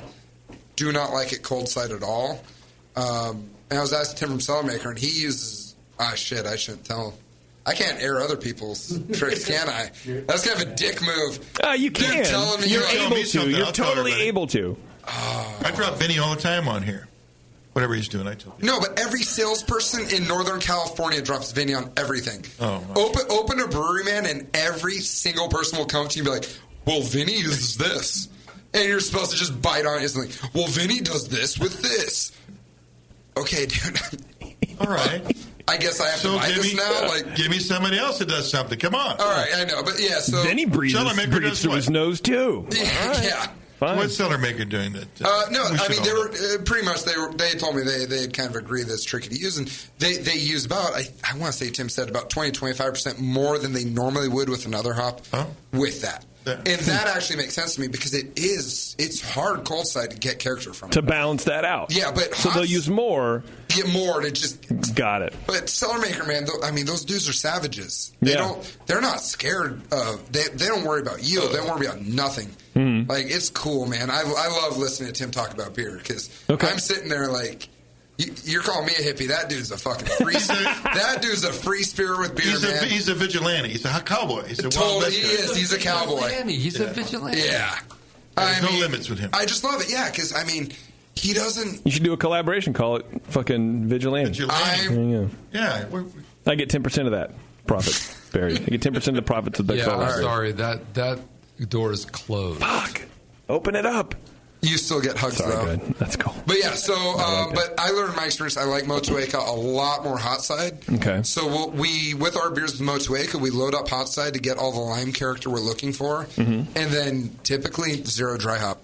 We'll dry hop with something else.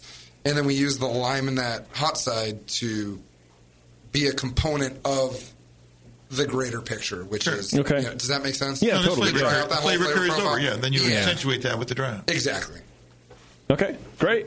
Yeah, appropriate answer. Yeah, very good stuff. Yeah. Well, I think we're done here.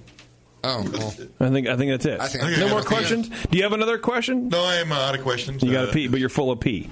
Yes, I'm pretty full of pee too. Well, guys, I appreciate you guys coming in and taking the time and bringing some good beers.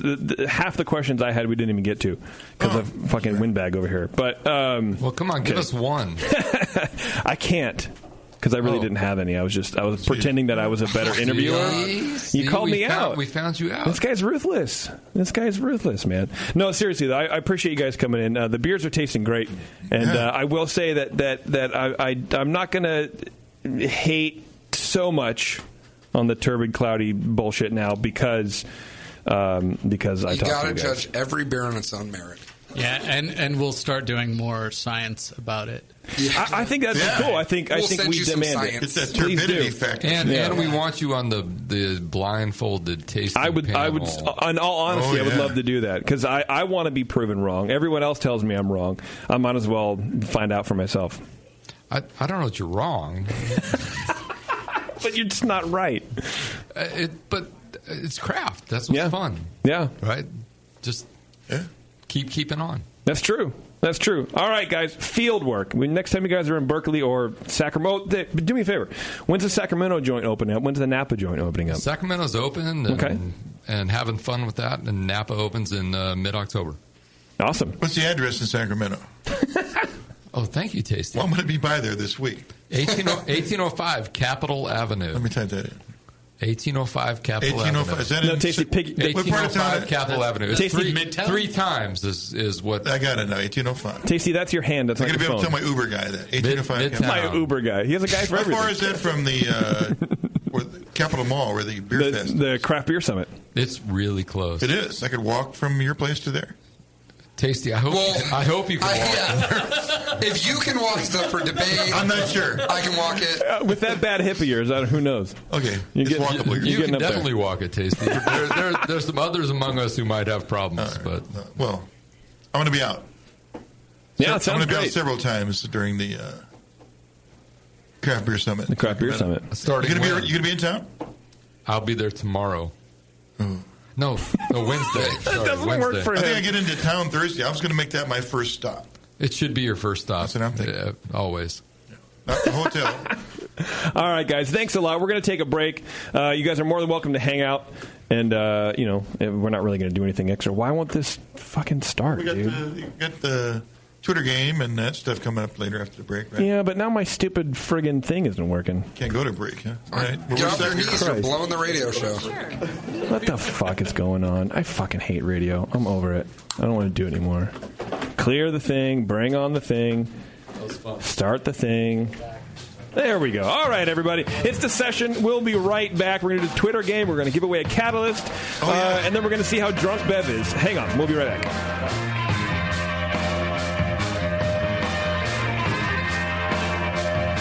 You're listening to the Brewcasters on the Brewing Network.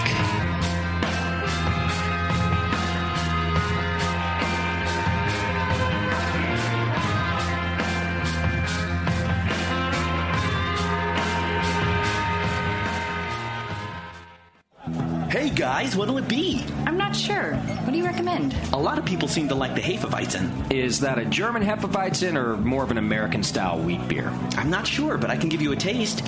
Okay, great. The Cicerone Certification Program certifies and educates beer professionals in order to elevate the beer experience for consumers. Unfortunately, not every bar is staffed with certified beer servers who can guide their customers through a beer list. Here you go, guys. Let me know what you think of the Hefeweizen. Oh, yeah.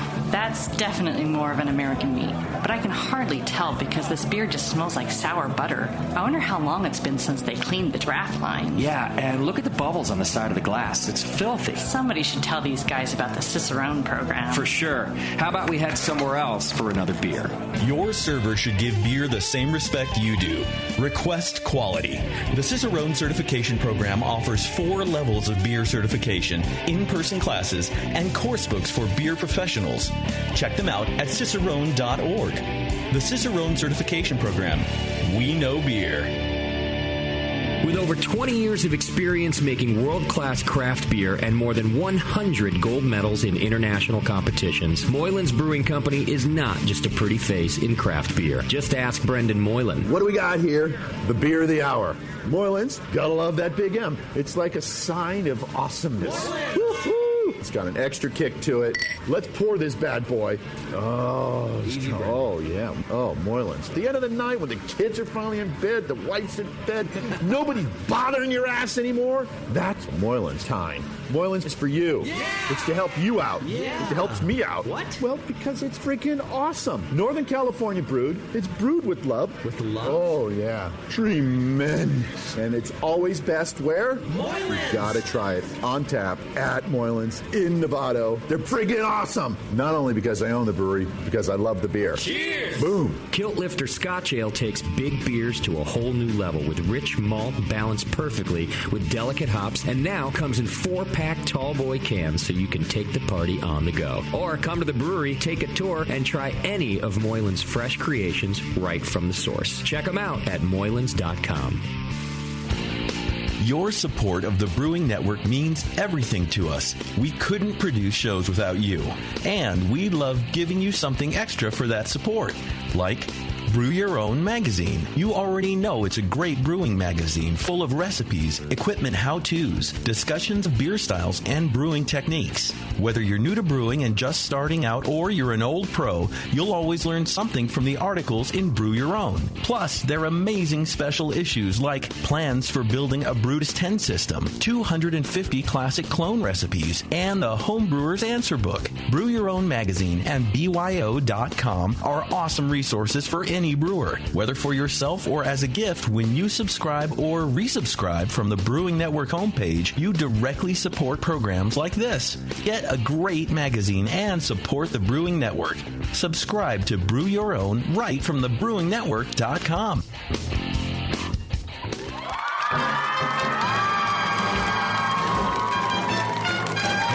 Army, have you heard the latest at Hop Tech? Since Hop Tech has doubled in size after a huge expansion, Jade and Roberto can stock even more of the best quality homebrewing supplies and equipment. Over 60 kick-ass varieties of hops and malts, monster truckloads of quality brewer's yeast, including White Labs, Y-yeast, and multiple dry yeasts. They even have all grain systems from Grainfathers and Ruby Street Brew Systems, thanks to Jade, the brand new all-grain brewer. And don't forget about their 10% discount to all BN Army members. Jade and Roberto are waiting for you and all of your brewing questions over at HopTech.com. HopTech, totally not sucking since 1983.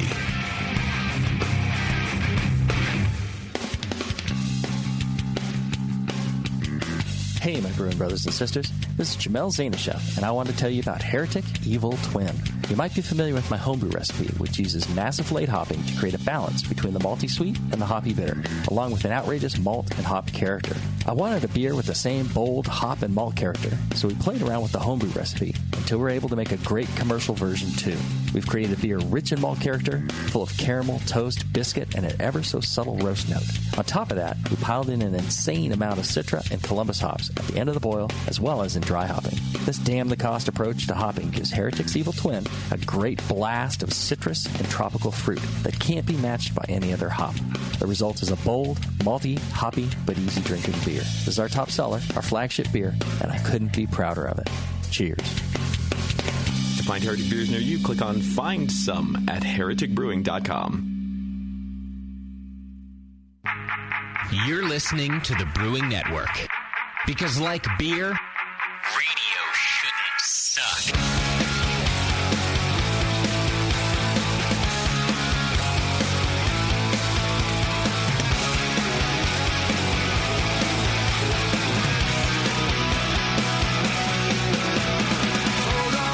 All right, thanks for hanging out, everybody. It's our last segment, our last break here. But before we get into that, I do want to tell you guys about our good friends at adamandeve.com. adamandeve.com, that's right, our close personal friends. You know, I saw a TV commercial, my very first Adam and Eve TV commercial, and they're talking about that exclusive gift, and I'm like... Me too. I couldn't wait till they got into that. I know what that is, yeah, and then they didn't do it, right? Yeah. And I know that we're actually playing this in the bar So I'm a little nervous about talking about our free gift. Well, we'll skip the old, double dildo shit. I don't know, man. We didn't do it. Anyway, go to adamandeve.com, and for a limited time only, you'll get 50% off just about any item. When you select your one item at 50% off, you'll also receive 3 free adult DVDs, plus a free exclusive gift. And to top it all off, they will even throw in free shipping on your entire order. Think about that. Free shipping. You can find their most expensive item, get it for half price. Half off. And have it shipped to you free, plus all this other stuff. It's great. So this is the exclusive gift for those of you who are into exclusivity and gifts and the combination therein. What is it? It's called I don't know. See, I feel uncomfortable. It's called the clit bumper. Okay, let's just say it. Clits are good. Everyone has one. Not everyone has one. Most people have one. Half the deal does, right? Yeah. So, let's just say what it is. I don't know what it is. I've never seen it before. I saw a drawing of it once, but it was just a fava bean. So I don't know what it is. Right. But anyway, it's the clit bumper is the ideal pleasure ring for couples. He will love the way the love ring lets him stay harder for longer. Everybody in the bar, in case you can't hear that. That's a plus. Right? Who doesn't want to do that? Really, let's just get out of here. We're late for dinner. Oh, God. For me, it's like, okay, we got a 30-second commercial break. Yeah.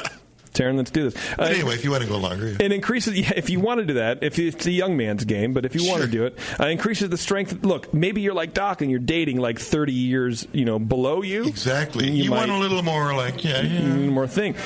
She'll love the way the pleasure nubs do things. It's soft and stretchy. Oh, it's got nubs. I didn't know that. It's got nubs, dude. Premium silicone. It's compatible with all water-based lubrication. AdamandEve.com and use code BNARMY at checkout. That's BNARMY at adamandeve.com. Use that code at the checkout. Get that 50% off. Get all that kind of stuff. Get the free shipping. We are so much better than that TV commercial. We really are, dude. We kill it. We really are. Okay, so. What's their coupon code? What's our coupon code? No, theirs. Yeah. Oh, God. I forget what it is. Yeah, it's something dumb. It's boring. Yeah, it is boring. Anyway, you don't want to support the TV station. You want to support us. So we've talked about the Catalyst before, and that is the prize of our Twitter game. And our Twitter game was the Brewing Network, more like blank. Yeah. And so apparently we got kind of a lot of responses. People were stoked about it. I'm just going to go ahead and assume that they just want the Catalyst.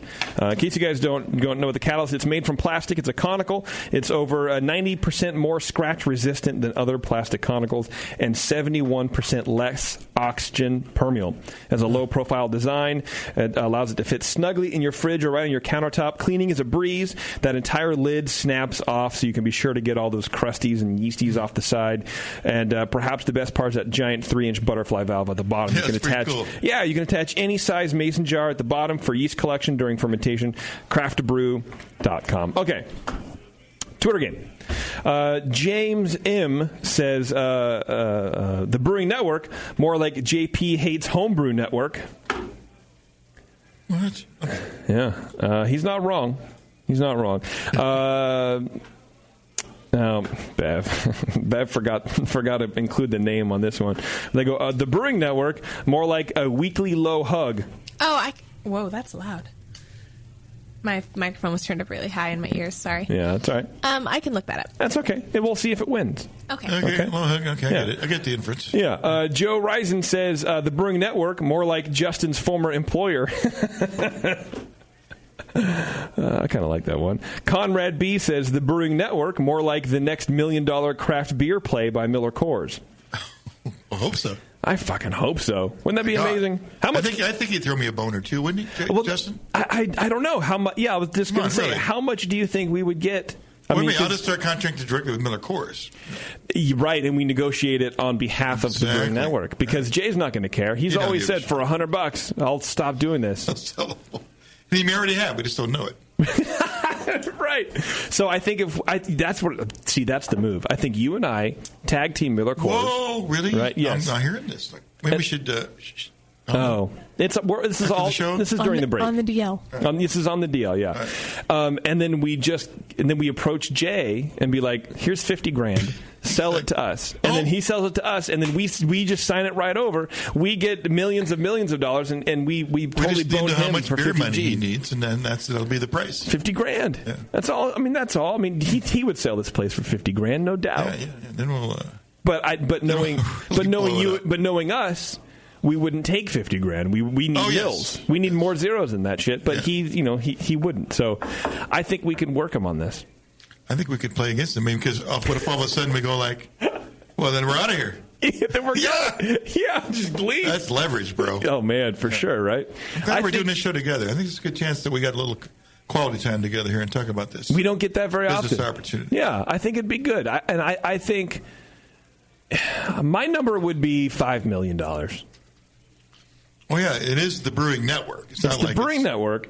The Brewing circle. Yeah, right. It's a circle. Our numbers are pretty good. Our listeners are pretty good. We have some high quality sponsors. We'll just make it so much better. I totally would. Well, it would be off the air, and we wouldn't have to do this anymore. Exactly. So if we sold it for $5 million, quality time to do nothing. Right, to do nothing. Start another stupid podcast. Almost like we're doing now, really. Yeah, whatever. We're just bullshitting. So I think if we sold for $5 million, how much do you think he would give us? Like just you and me, not like the satellites, not like Doc or Warren or whatever, but like you, me, and Bev, because we've been here the longest. I don't know. I think wouldn't be like Doc has been maybe longer than me. Maybe 10% of each. 10% of that each. What's 10% of $5 million? I don't know. That's a lot of money. Enough. It's not enough. It's enough. Oh, okay. Just from fucking Pinot. What does she know? Plenty of money there. Blake Russell writes in, he says, the Brewing Network, more like, why the hell am I still listening to this shit work? What?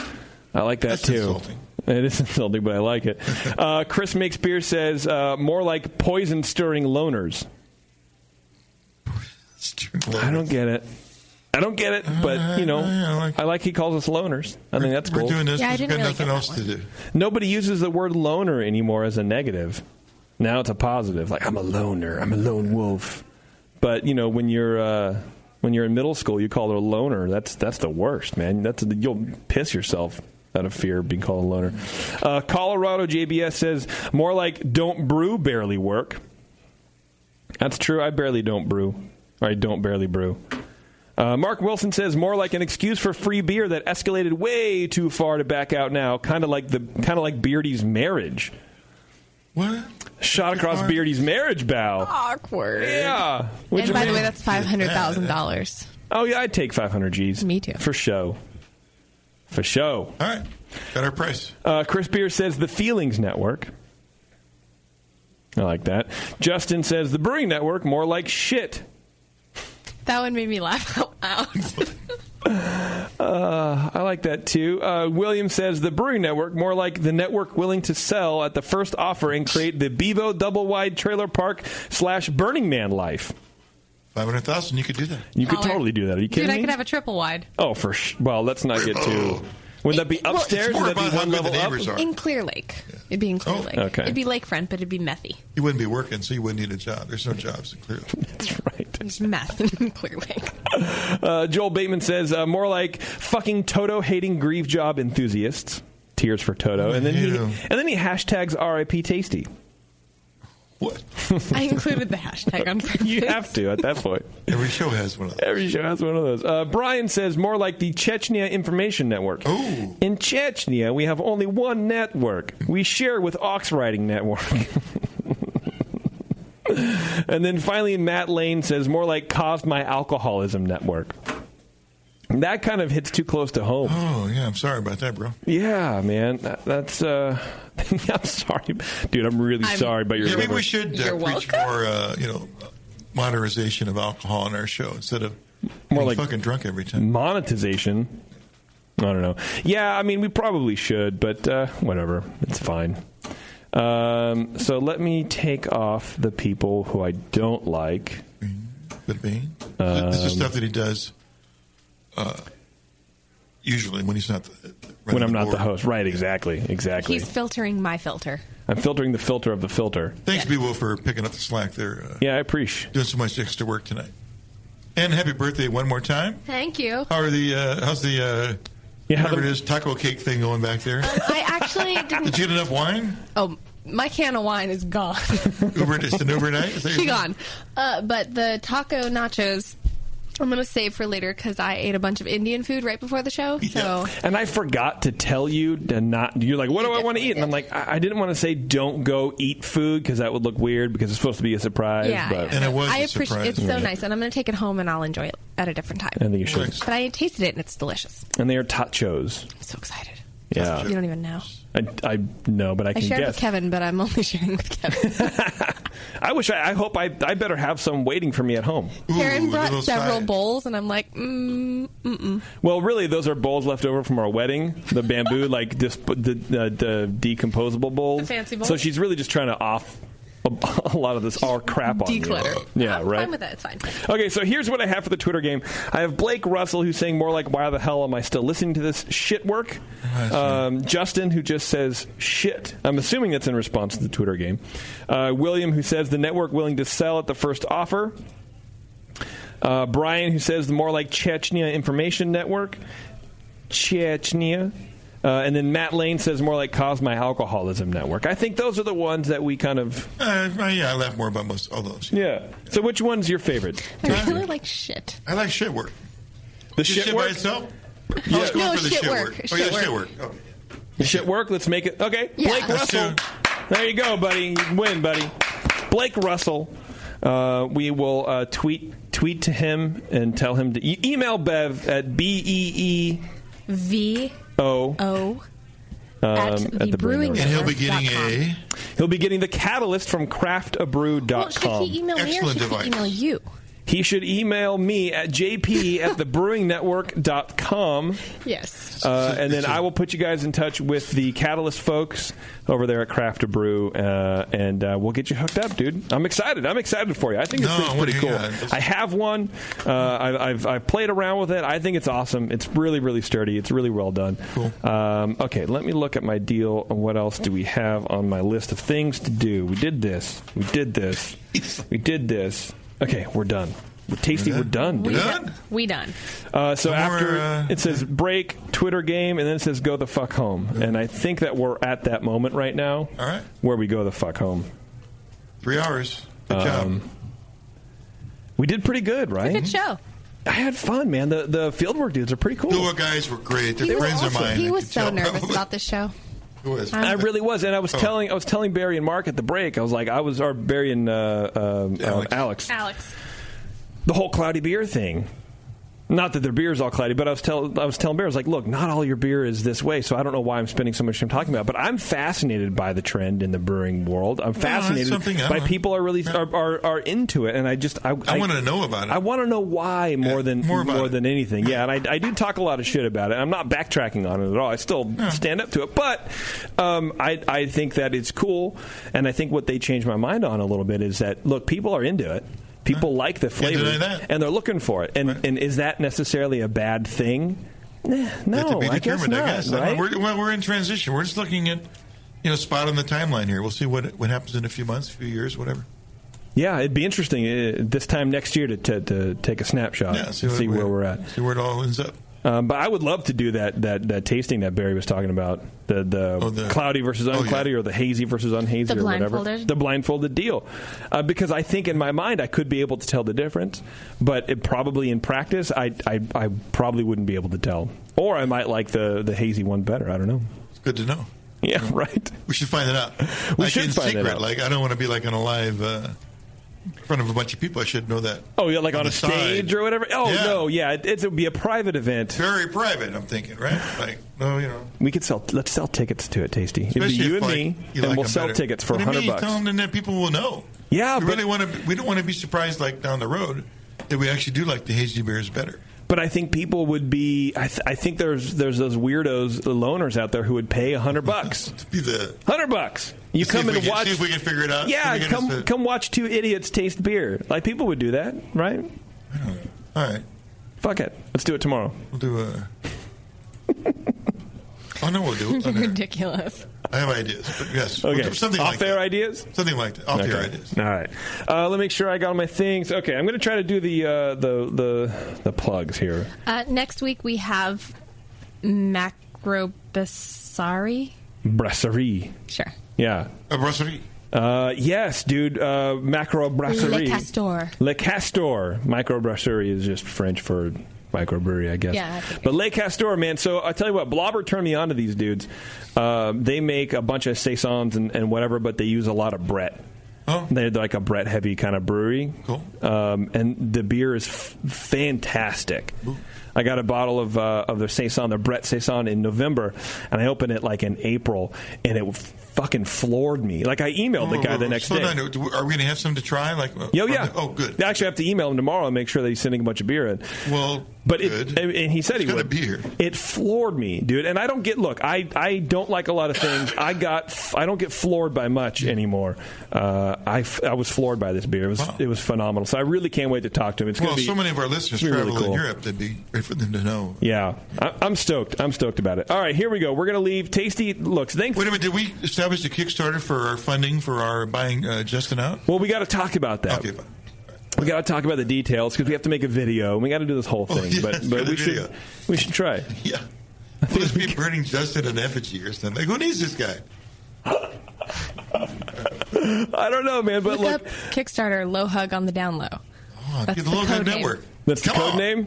All right. Tasty, I appreciate you being here. Thanks. Pleasure being here. You know, it was you and me, baby. Skeleton Crew. And Bev, of course. Bev was here on her birthday. I'm here on Look at the birthday party. Birthday. Right? I did get a birthday party. I got to hang out with my friends and have a can of wine. Can of wine. Yeah. That can of wine was rad. It was pretty good, right? Yeah. Yeah. I like it. Underwood. It's good. They have a make a white that's pretty good. Okay, I'm going to stop. Let's get out of here. Let's just do the thing. Will you, you know what? Yeah, I don't want to do the plugs. Look, everybody, go to Fieldwork. And they're in Sacramento. They're soon to be in Napa at the Oxbow Market there. And, of course, they're in Berkeley right around the corner from Gilman Street. I do the plugs. Mike McDowell's on Tasty. Here, I'll just do this. Here, fuck it. Who cares? Oh, my God. Mike McDowell is on Twitter at Tasty McD. I'm on Twitter at Major Jip. I'm on Twitter. What's your Twitter deal? Bevo 2. Bevo 2, of course, because Bevo 1 is... It's all dirty. It was taken. Right. Warren is over on there on another beardy, but fuck that guy. Tasty, you're going to be at the St. Louis Hops Home Brewing Club meeting at Perennial Ales. It's coming up next week, I think. The 13th at 7 o'clock. Yeah. Justin is traveling to Norway to attend the What's Brewing Festival in Stavanger. I may do a cameo there. Oh, really? Yeah, that's weird. Good. I hope you do, man. October 20th to the 23rd. I would totally go, but he and I had a long conversation about it. I was like, I can't do it.